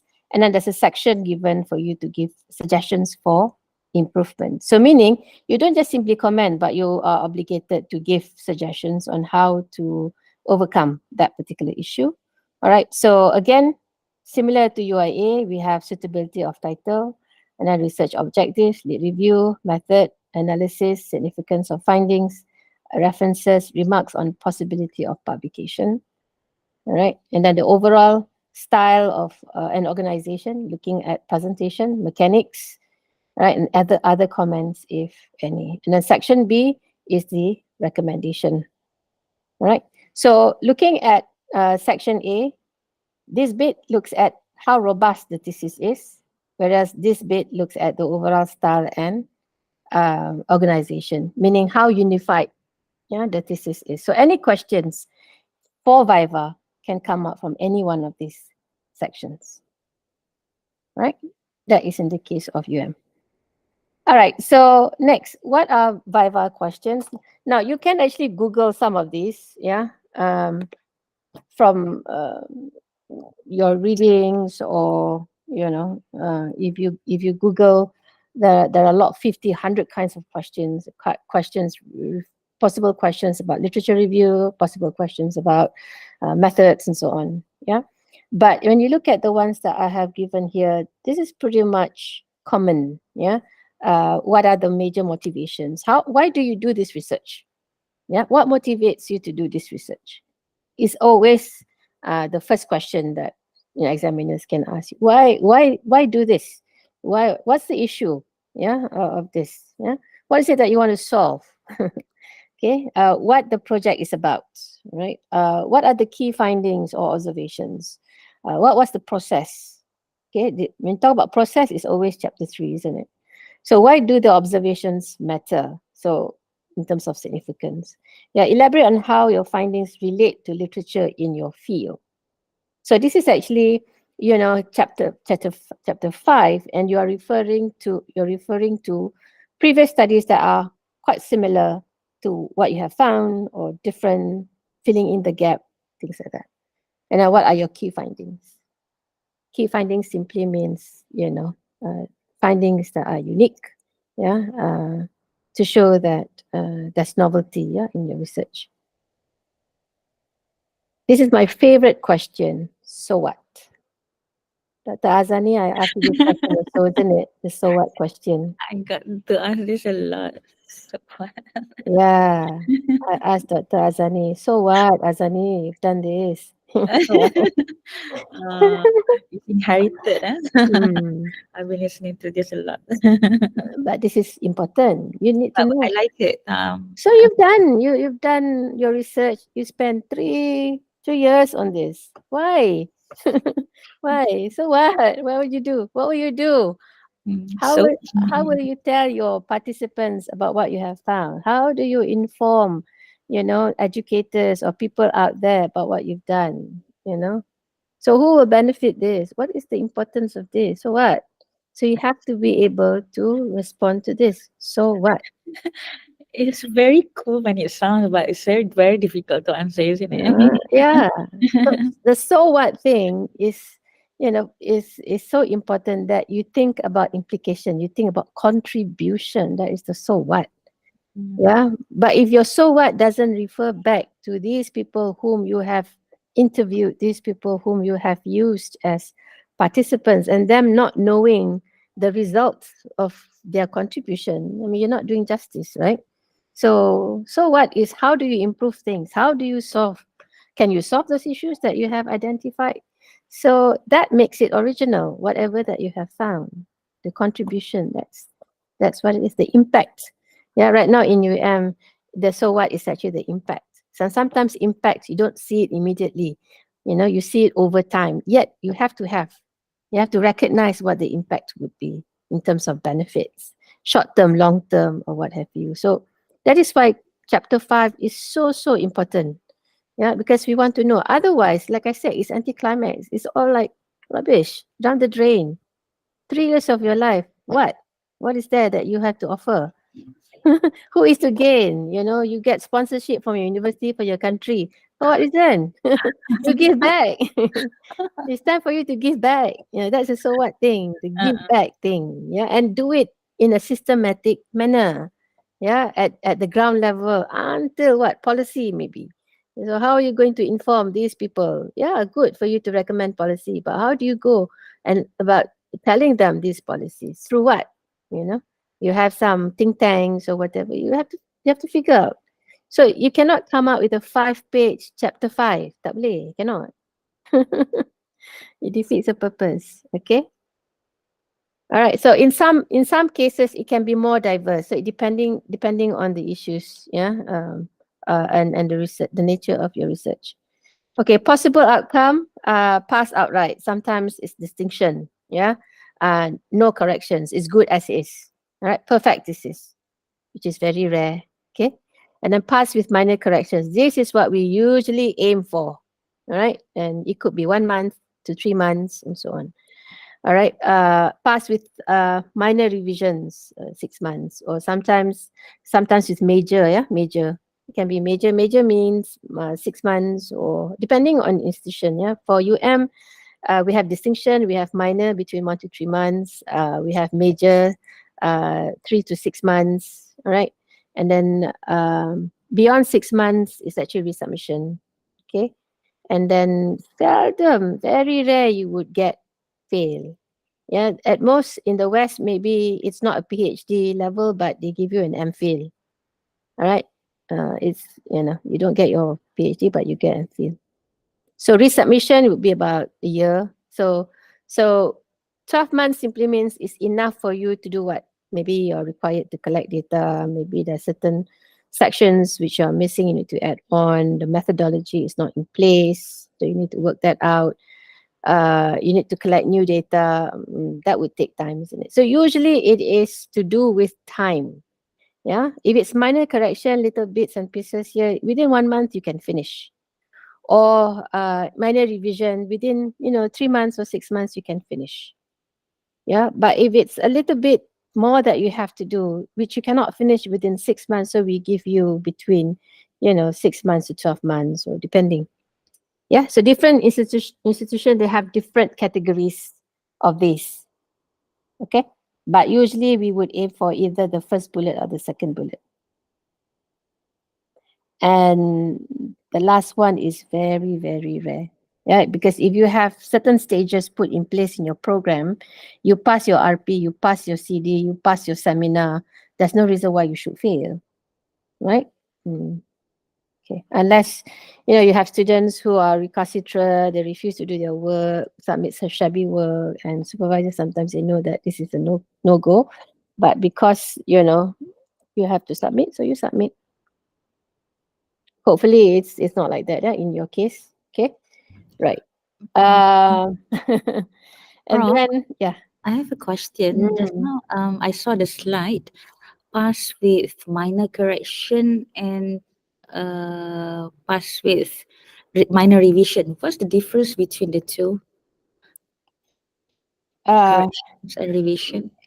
Correction simply means there's a few minor corrections like spelling mistake, maybe some phrases, very, very minor, just a bit corrections that you make.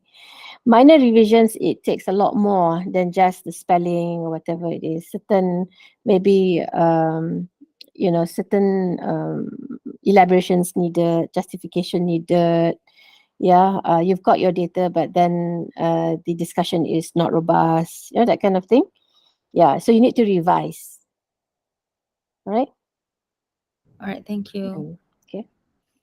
But then this one, I don't know. In some institutions they have this, But in I think we have the distinction. We have minor 1 to 3, and we have major, up to 6 months, right? And then we have resubmission. Okay. Very clear. But we don't have this. We don't have, not yet. We don't have, we have suggested this, but so far it's just at the discussion stage. But this would be good because at least if they don't get their PhD, they would get an MPhil. Yeah. Because sometimes it's a matter of standard. It's not up to a PhD standard, but for masters, okay. Yeah. That kind of, at least they get something, for the 3 years of work rather than nothing. Yeah. So what is this, Prof? Does it mean that the it's not a field, but then it's accepted as a master field? I mean, Yeah, you don't get a PhD. That's what it is. What you get is an MPhil. at least something lah. Yes, at least something rather than nothing. Yeah. Okay. All right. Then there'll be a list of corrections and instructions of what needs to be changed, and this is actually stipulated at the end. Yeah, after the chairperson has actually informed the candidate of the outcome. Then firmly the chairperson would say that it's not over yet. You can celebrate, but not too much because there's still work to be done because you need to do the corrections. Because sometimes students take a long time to do the correction, right? And because of that, they send in an appeal for extension. They couldn't make it within the stipulated time. Now, that shouldn't be the case because the exam board has already thought about the amount of time needed, for the kinds of amendments that should be made, and candidates should respect that. Should adhere to that. So if you say 1 month, meaning work on it within 1 month, submit. Or within 3 months. Now it's not actually 1 month or 3 months because when you make corrections, remember you have to bind your thesis, fill in the form, submit them, right? All has to be done within that 1 month. So at the end of the day, you have 1 week only to do your corrections. So if it's a revision of 3 months, simply means that you work on your thesis, get it done within the 2 months, or maybe 10 weeks or whatever. The remaining weeks is for you to do all the paperwork and then get it printed or what have you. Okay, all within the 6 months. So you don't exactly have 6 months to do corrections, less than that actually. Okay, so the chairperson will tell, will inform the candidate what are the things that need to be done, the major ones, yeah. But the minor ones, the candidate can refer to the report, which will be given to the student, I think within 7 working days or 5 working days, depending. Yeah, the postgraduate office will give all the reports to the candidate, and candidate is supposed to discuss with the supervisor, all right, and carry out the corrections. Right, so this is after Viva. So finish, you can go and celebrate, thank everybody, take picture at the end of the session. Yeah. Okay. So now after the Viva, corrections. So this extend on the corrections, minor, major, a certain part rewrite, you need to rewrite, resubmission, adding data, chapters, and resubmit. You have to meet with your supervisors to go through each and every one of the report. And then in UM, we have what we call list of corrections form, right? Where you need to address all the comments made by all the examiners from one chapter to another. Yeah. All right. So you have to refer to examiner's report and notes taken during the Viva. Now, once you've done that, you need to proofread your work. All right. So make sure that your supervisor have actually gone through the list, and then also compare the, look at the list and then go to the pages in the thesis to make sure that it has been corrected or amended. And then if it's a major, send it to an internal examiner. Once internal examiner has actually approved whatever it is, then you submit. If it's resubmission, then that's a different thing altogether. Yeah, you have to amend, revise, and resubmit again and go through Viva again. Okay, so once that is done, then it's a matter of you to wait for faculty to endorse and then go up to the Senate level. All right, and once Senate has approved, then a formal letter will be given, yeah, and the letter would indicate that you have actually completed your PhD study. And then you just have to wait for your convocation. Now, with the Senate letter, I mean, with the letter of completion, yeah, you can actually use that already. You already have your DR, yeah, before your name. But before you get your Senate letter, you cannot use your DR, even though you have passed your Viva. Okay. Until you get the official letter to indicate that you've completed your PhD study, then you can use your DR. You understand? Cannot change the name yet. No, not yet. Okay. So, all right. Closing, enjoy your Viva. It should be an enjoyable experience, yeah. Some students, it's a plain, smooth sailing, yeah. Within 1 hour, it's all finished. Some, it's a grueling session, takes about 3 or 4 hours, yeah. There's so many issues. It all depends on the examiner also. Some examiners are very particular about things. Some they're concerned only about a few issues, and the rest are pretty much okay. They make comments and that's it. They trust that the candidate, who is a mature adult, would be able to manage. Yeah. So only issues are actually brought into the discussion. The rest is up to the student to figure out with the supervisor. It all varies. All right. Whatever it is, when it comes to PhD work, you persevere. Yeah. It's not going to be easy, not an easy journey. That's why they say PhD is permanent head damage, isn't it? There will be a time when you hit a wall. Yeah. There will be a time when you say, why am I doing this? All right. But once you have that breakthrough, yeah, you see the light. It's a smooth sailing thing. Yeah. But one thing for sure, there's a lot of reading involved. You need to read. Yeah. And almost always students don't read, therefore they have lots and lots of difficulties. Yeah. And you have to be conscientious. You need to figure out where to get things. Supervisor can do so much. Don't expect supervisor to hold your hand all the time. They might give you some suggestions, but it's up to you to carry it out. It's up to you to find out where to get these materials. It's up to you to know what are the forms, templates for you to use and all that. Supervisors don't provide you all that. Only those who are quite motherly, who empathize with you, who have time for you, they will provide you all these things. Yeah, they will make suggestions into readings that you should, look into. But almost always is an independent endeavor. Yeah, it's you. It's always you. Otherwise, if it's not just you, your thesis will have your name and your supervisor's name. Bear that in mind. Okay. All right. That is why during Viva session, your supervisor cannot say anything because she can say a lot of things before Viva, but during Viva, you're on your own. All right. So you have to take ownership of your work. So enjoy the attention that you have during your Viva session because all eyes will be on you. All right. You need to captivate your audience, get their attention, get their interest, be passionate about your work. All right. And then examiners will compliment you on your work. So enjoy the compliments that you receive. Yeah, because they have actually read your work. They have spent a lot of time figuring things out, trying to figure out how you do things, whether or not it's an effective thing or otherwise. And there's so much time spent thinking about what goes into that report. All right. So they have a very important job, huge responsibility either to make it or break it. Yeah. So it's not easy on the part of the examiner.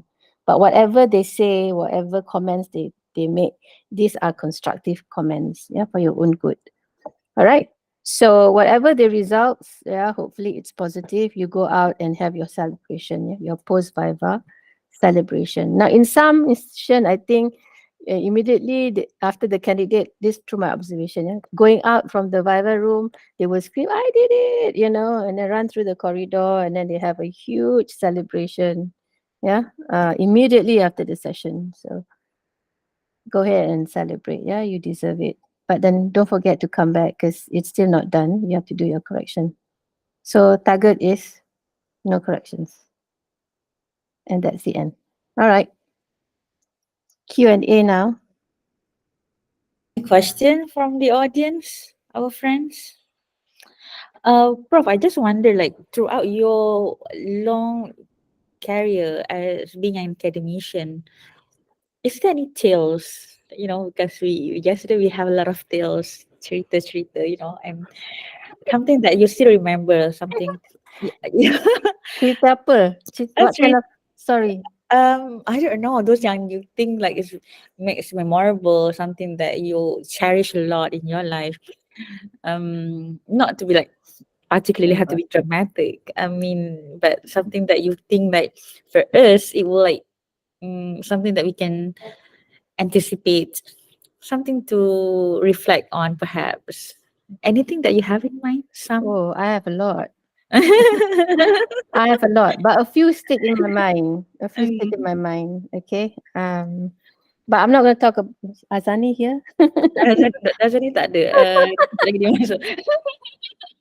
I think with Dr. Azani came much later. Yeah, he has gone through a lot. Like I think those of you who attended his session yesterday, what he said was actually close to his heart, and that's his experience. Yeah, and he admitted on some of the things which he's not very proud of. Yeah, it's a lesson learned, but that experience would sort of now help him because he's now sitting on the other side of the table, and that experience helped him also in supervising his students. Yeah, and for most of my own PhD students, and for you too, remember, yeah, you are now being supervised, and if you end up being an academic, yeah, one day you will be supervising also. So you take what is good, yeah, for you. Because sometimes when you have a bad experience, some would say, oh, because I went through this, my students will have to also go through this. You don't have to. Yeah. It's, kindness is something which is good. And I think as a supervisor, you have to be kind. Sometimes put yourself in the other person's position. Yeah.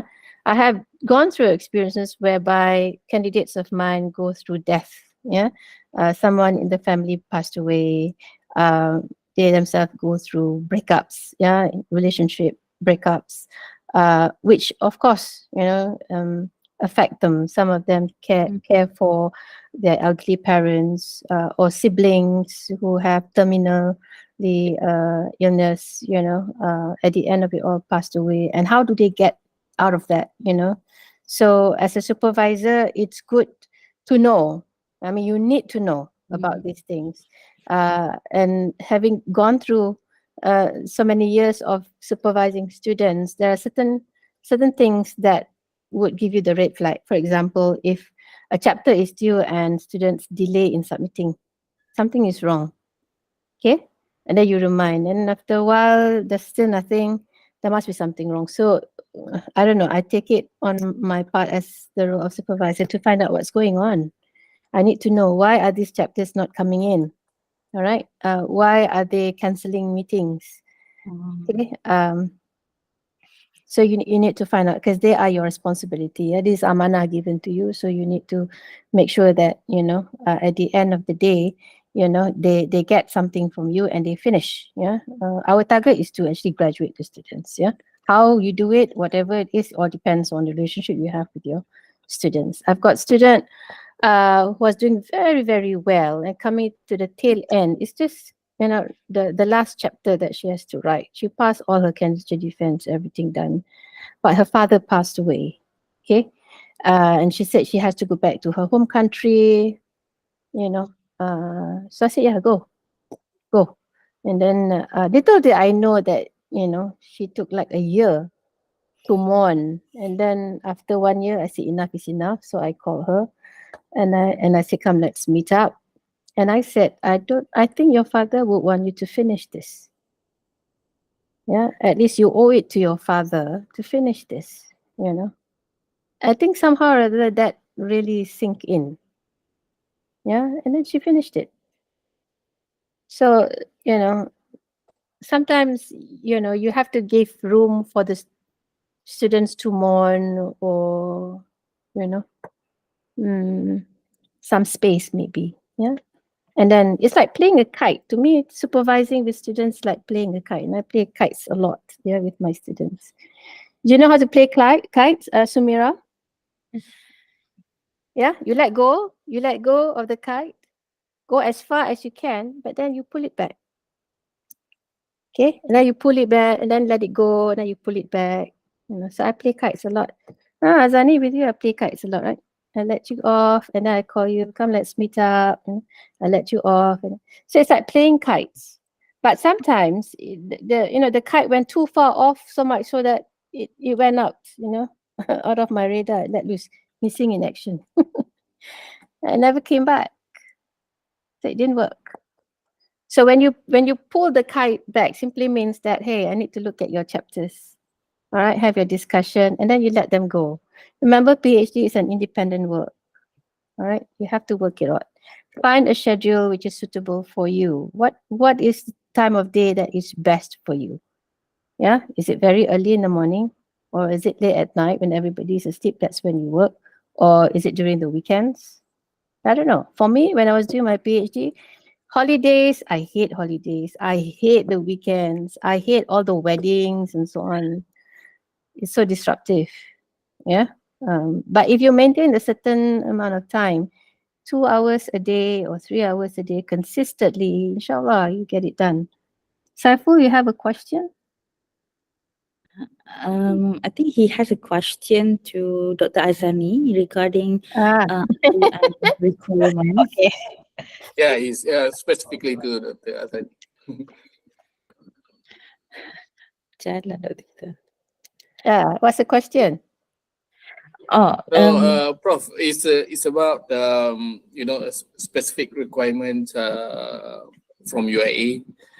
For example, the slides, the publication, sort of. You have a specific template, is it, for UAE?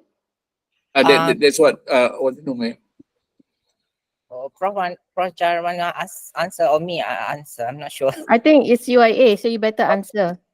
The question is, I because I'm referring to the questions given by Sis Atika to me. Number one, for PhD IUM student, is there a mock Viva before the real one? Sadly, there is no. But it is like a planning between you and your supervisor. If the supervisor wants to have it, then that's good. But if not, then no. But I really appreciate, but this is something that I wish to do in IUM, like, because when I was in UM, we have proposal defense, we have candidature defense, we have seminar publication, seminar presentation.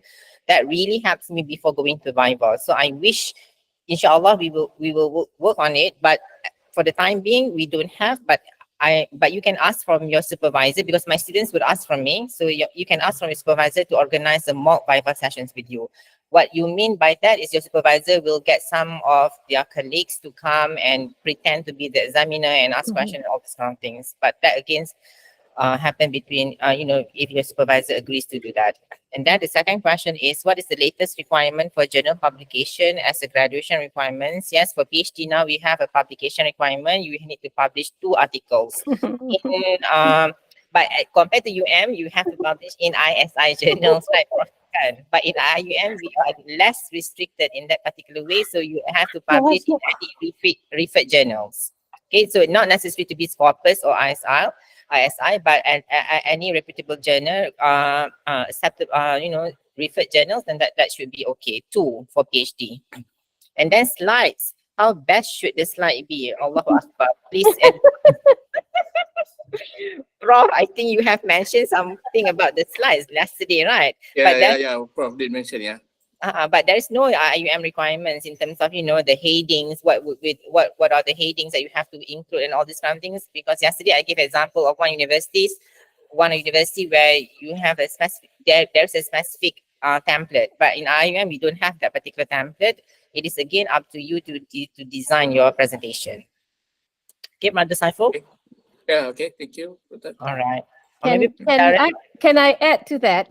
Yes, please, Prof. Sure, Prof. I think realistically, when you talk about slides, you're given, say, 15 minutes. Yeah, 15 minutes.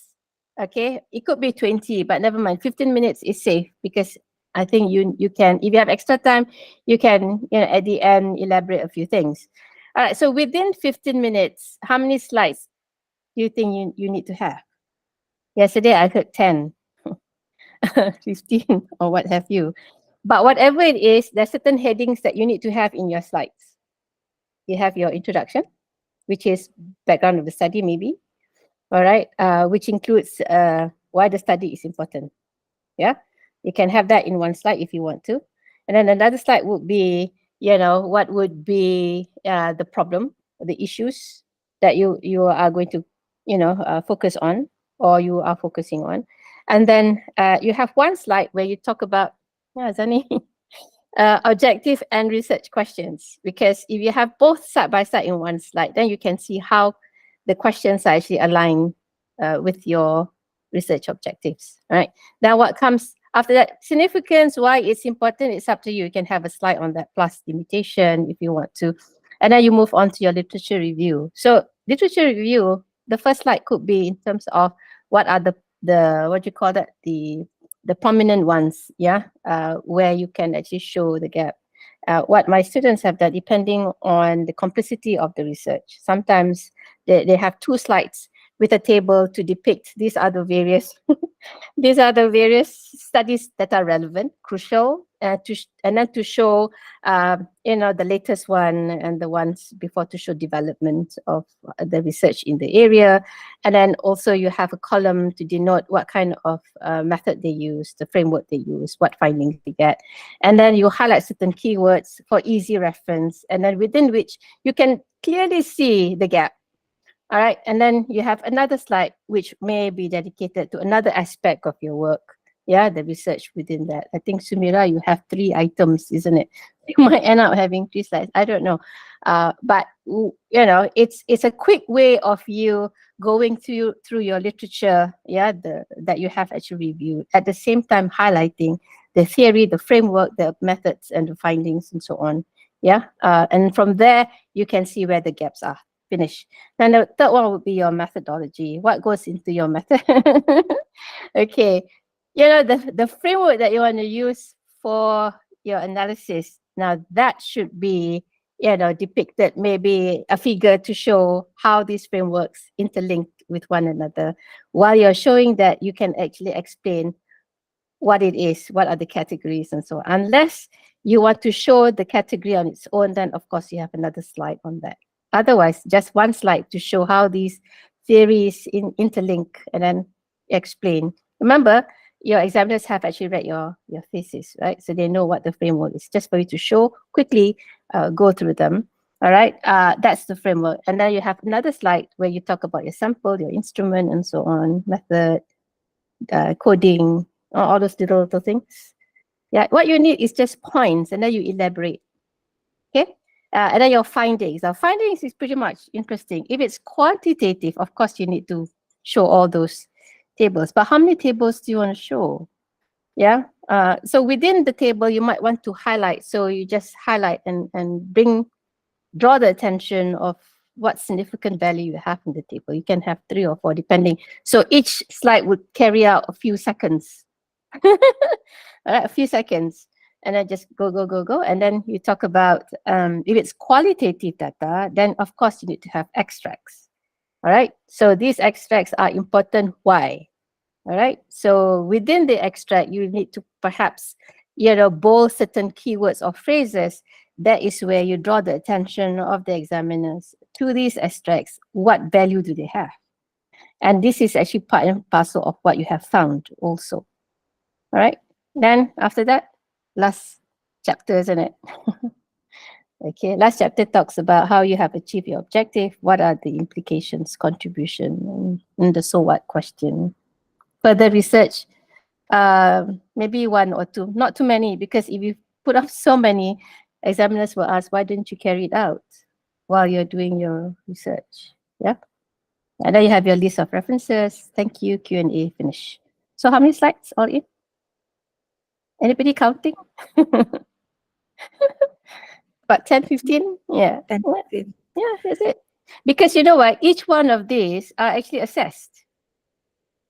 Right? It represents the chapters in your thesis. So you're covering all. And it's a unified whole. Yeah. Okay. So no tab. It's nice if you can have the IIUM logo at one corner. Yeah. And the rest is actually yours. Simple, clear. Yeah. You cannot go wrong with white. Okay, any other questions? Any other question from our friends? I check with the latest postgraduate IIUM. For PhD, you need to have publication requirement is minimum PE2, publication equivalence, which means that one value equal is for index journal equals to one value. So you have to have at least 2 index journal. So that's what I got from the publication requirement. If there's no question, I think Hang on, 2 index journals simply means these are indexed in Scopus or not WOS? not mentioned. Not necessarily, Not Prof. mentioned. Not necessarily. Yeah. Because in UM, if you have 1 index in WOS, that's enough, isn't it? If you don't have the 1, then you have 2. You can have 2 index in Scopus, or 1 Scopus and 1 non, or 2 non-referee. So there are the or and or and or. So usually what I do with my students, because it's a fulfillment, a graduation requirement, isn't it? So what I do is I work with, some part of the data, or, maybe if you have 3 research questions, 3 papers, 1 coming from each research question. So the first research question is quite easy because it's usually basic. Yeah, it's you discovering something, so identifying strategies or whatever. So, you can extract some data. And like I said, remember, the interesting data, you reserve that for your index journal.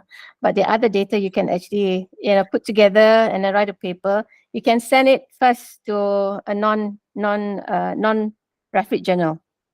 You just have to fulfill the publication requirement, because sometimes depending on the volumes that they publish a year, and each volume how many papers they publish.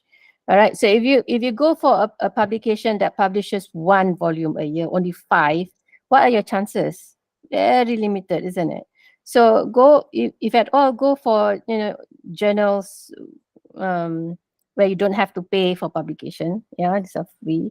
and it publishes maybe 3 volumes a year. Each volume carries about 10 papers. So there's a high chance of your paper to be accepted, hopefully, inshallah. All right, go for those. Yeah. Because sometimes it takes time, for you to get into an index journal, be it Scopus, more so ISI. So much so that until you have submitted, gone through your Viva, still no publication, because you're still hoping for that. So work smart, yeah. While you are submitted for that one, for the index journal, submit also for the non-referee, non-referee journals. Because I think they are, they're not as challenging as, and then sometimes the review process is actually quicker. All right, fulfill that. So now with my students, I sometimes they don't want it, but then when they experience how difficult it is, to send one in, then they relented and say, okay, Prof, let's send out these 2 publications for non-referee, just to fulfill the graduation requirement. So that's what we did. We sent papers to non-referee journal, have it published in time, probably before the Viva session, so that when you go for your Viva session, that requirement has already been fulfilled, or go with at least one publish. So it's good that way, rather than going to Viva with no publication. So it's not a very good message you're sending to your examiners, right? Okay. At least work on that first, and then once you are done with Viva or whatever, you have these 2 papers, that you can still work on for your Scopus and your WOS. Okay, no matter how long it takes, it doesn't matter, because you already fulfill your publication requirement. Because I have a student right now, I think at the faculty, not under me, but somebody else, but I feel for her. I know her. I feel for her because she has done everything except for the publication. Yeah, and it's no. I said, where did you send it to? I said, oh my God. So at the point is, after your Viva, you pass your Viva, you submit everything, from the date of submission, you have 12 months in which University Malaya give you to fulfill that publication requirement.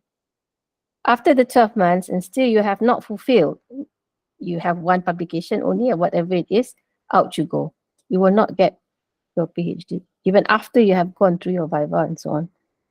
1 year after that.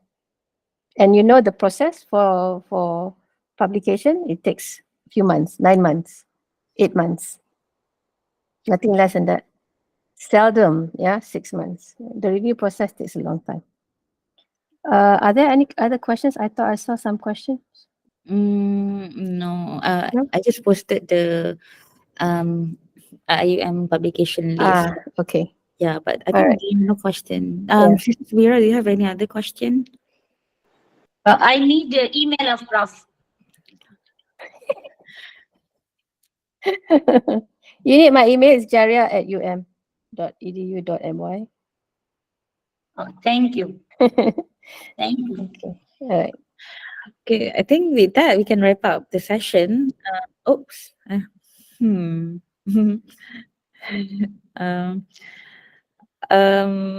all right. So guys, thank you so much. Thank you, Dr. Azani, for being with us. Thank you, Prof Jariah, for the thorough explanation. I will have to say that I got flooded of messages, personal messages from my friends who's joining, saying that your presentation is like tenang, cover everything so far so good. Prof, you are getting more popular and popular, Prof. Like people are asking for you now. And then like I got mark comments a lot. And then I have like your flow of presentation the flow is very clear. Even for us who are not doing PhD, it's very easy for us to understand. So that's one thing that we really appreciate it, because some of us join us today, they're doing DR, directed research. So having this kind of like high level of information, this kind of like give us those who are not doing our paper yet, your thesis yet. So this is a very good input, because it's not too overwhelming. The term that you use are not very complicated. There are not many bombastic words. So those are things that I got from my WhatsApp. So Yeah. Yeah, so thank you so much. You're welcome. I hope whatever I have presented makes sense to you, and I hope it motivates you to carry on, yeah, with this journey of yours. Yeah. You're not alone. Okay, Azani worked alone before, he said, but you're not alone. Those who are here, you can actually, I don't know, create WhatsApp group or whatever. It's good to know. Yeah, just one story. Yeah, if I may. When I was doing my PhD, at the same time, another colleague of mine, Dr. Suad Awak, yeah, we both got our hadiah cuti latihan, which is funding, yeah, from University Malaya, to do our PhD work. Yeah, my husband got his PhD way before me, and I saw how hard he worked. I wasn't ready. He did his in Nottingham, and I was there, and I wasn't ready. So when I came back, yeah, from my leave, Tato Asma, my dean, then asked me to register for PhD, and I said, I'm sorry, I'm not ready. It's really permanent head damage. I'm not ready for that. But being an academic, you have no choice, but you have to do it. So I just have to psych myself. I said okay, and I signed up for it, and then my colleague got a place in Lancaster, so she went, and we both submitted our application at the same time. And then the clerk, I think this is Allah rezeki, yeah. She asked me, she said, why don't you go abroad? And I said, no, I just want to do it here because I've got obligations over here. But she said, you still can go, not the entire 3 years. So she told me I can go for 6 months or 3 months or whatever. And I said, oh, that's good. So I went back and redid my PhD plan and got approved. I applied to Lancaster, the same place where my colleague went. And I got 3 months. So, so I plan in such a way when I go, I've already gotten all my data. So the plan is to go there, eat, live, breathe data. So that's what I did. 3 months. I think my PhD is at 3 months, if you ask me, We can do frankly that. speaking. We can do that. Is it doable? Like 3 months and overseas, and then you come back to Malaysia, and then Yeah, they call it an attachment. They call it attachment. And then my other colleague who went also, she got what we call the sandwich program, in which first year she's here, second year attachment. I think she went to Cardiff, if not mistaken. Third year she's back here. So we have that. I don't know. Maybe you might want to ask IIUM if they have such a thing for staff. For staff. So, anyways, that's what I did. So I can boldly say that my PhD work is at 3 months, because I don't have all these weddings to attend to, you know. I don't have holidays in between. I'm just there looking at my data. So my colleague went to her lab. She's doing on corpus, so she needs the software. So she goes to the lab at night. I go out during the day. So sometimes we hardly see each other. But it works out really well. So once I've done my data analysis and everything else, came back and do my chapter 5 and finish. Sounds easy, but actually it's not. Yeah, it sounds easy, but it's not easy. That at every step of the way there are challenges. So it's a matter of how you overcome those challenges. And support is important. Yeah, so support from peers is actually important. Help each other, meet up, talk about your work. I always believe the more you talk about your work, the more ideas you get. Even though you be talking to someone from business or someone from, other discipline or whatever. Yeah, and last but not least, everyone, don't forget your prayers. Yeah, this is the time when you're very, very close to God. Yeah, very close to Allah. Yeah, talk to Him, inshallah. wow, that's very and thank you, Prof, for sharing that with us. There's a suggestion from Sister Kamisa. Prof, can I suggest your name to potential PhD candidate?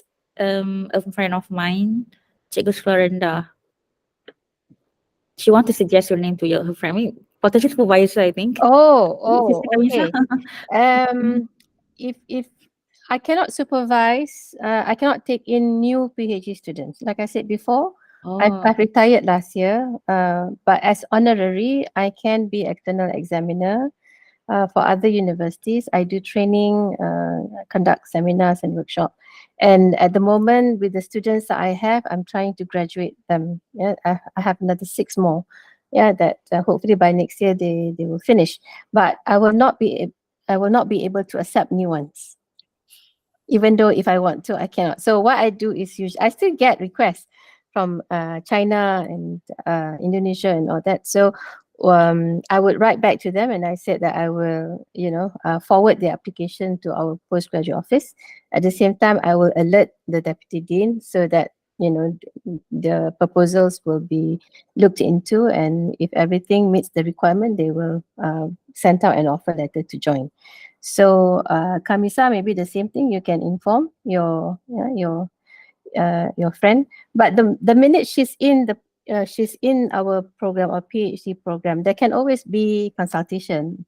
Yeah, that's the reason I'm there. Also, this is what the VC said. Amal Jariah, using my name. It's my Amal Jariah. It's just contribution, giving back. I'm not being paid for that. No, nothing. It's just me giving back. So once she has joined the program, we have what we call a special interest group, depending on what field she's doing her research in. And we can have line sessions, or she can join those SIG groups. And I can also come in, and that's my role as mentor and give my expert opinion on certain things. Yeah. But I cannot supervise. But I can be an external examiner. If UIA writes to me and indicates that I'm needed to examine a thesis, depending on the area, if it's an area in which an area which I am familiar, then that's what I do. All right. So to me it's pahala for me lah. Yeah, if I can help.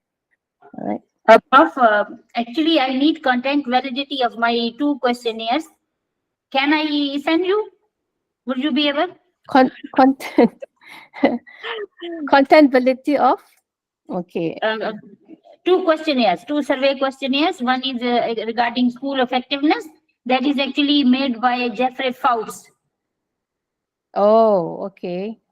All right. And Why don't you talk to your supervisor first? Remember, I said that whatever you do, it has to go through your supervisor.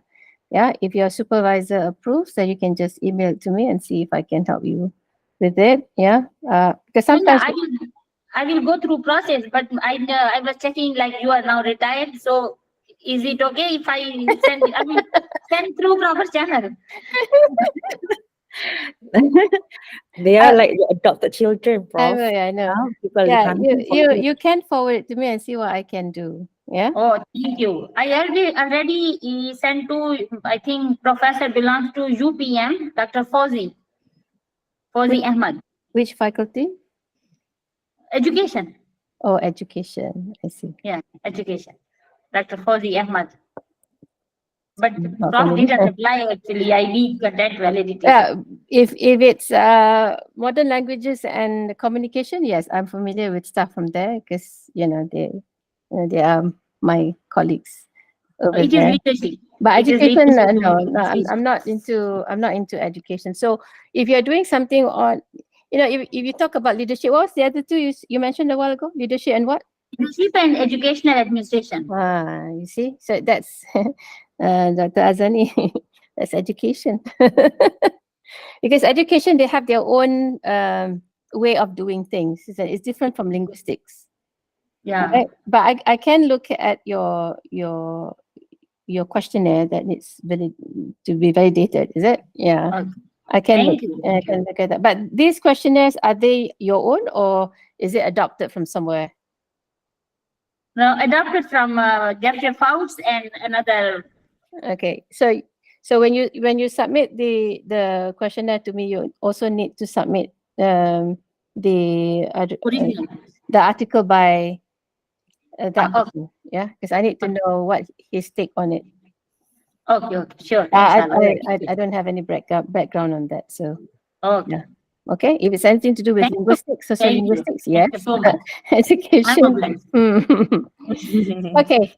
All right. So again, I wish you all the best. Thank you. Thank you for giving me this opportunity. I hope it will, sort of give you some idea, about Viva presentation. If you have further questions, you can always email me, or you can ask Dr. Azani because he has gone through it himself.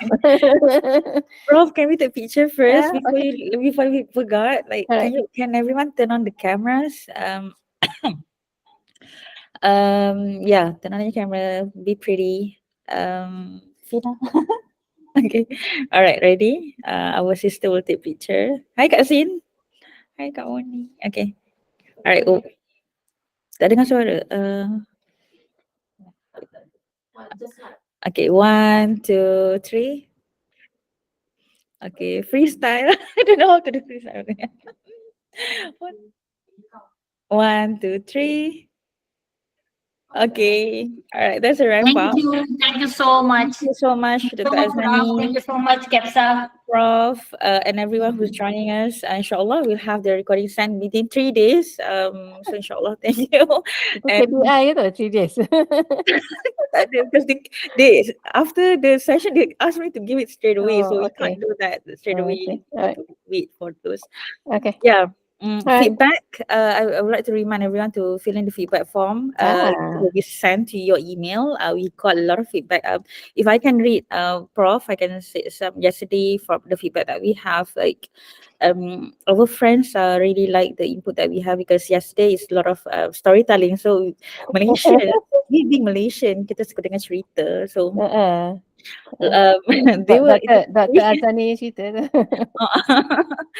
So they told me this one, I'm ready to respond now. Okay, say okay. 3 feedbacks, 3 aspects that you enjoy from the experience attending the workshop yesterday. Because you collab with Dr. Azani and Prof Jariah, you're collaborating. So they love the content. The speakers are very engaging. They love it when it's hybrid, and they love the delivery and knowledge of our speaker. The session was very interactive. The speakers are great as he and both delivered the content clearly, supported with a relevant example. Besides, the speaker focused on the important parts of the content, which is useful to me. And then what else? Sorry, salah form. They also love that it's very engaging. And then they like the tales, for example, candid sharing session, thorough session, and good MC. I like the strategies and motivation given because not all postgraduate students get the information. The content and motivation given by both speakers are great. The sharing is very meaningful and very exciting. Speakers are excellent because the session is like santai. Input from the speaker. So those are the feedback that we have. We are really pleased to have that because that's the thing that keep us like driven, and Yeah. we're very happy to know that. So Good. we'll drop in the link to your email. So feel free to fill that form. And with that, thank you so much. It's already 1:08 p.m. We keep in time. So thank you, Prof. Thank you, Doctor. I end this session with much gratitude. A lot of things that we have learned, inshallah, will equip us. May this become the Jariah. Your name befitting to the meaning in Arabic. So Exactly. Yeah. That's what my VC said. Amal Jariah. now, yeah. So I'm doing this. So thank you so much, everyone. Have a good day. Thank you. Likewise. And this week, Assalamualaikum warahmatullahi wabarakatuh. Waalaikumsalam. Salam. Azani, Thank you, Prof. Thank you, Dr. Azani.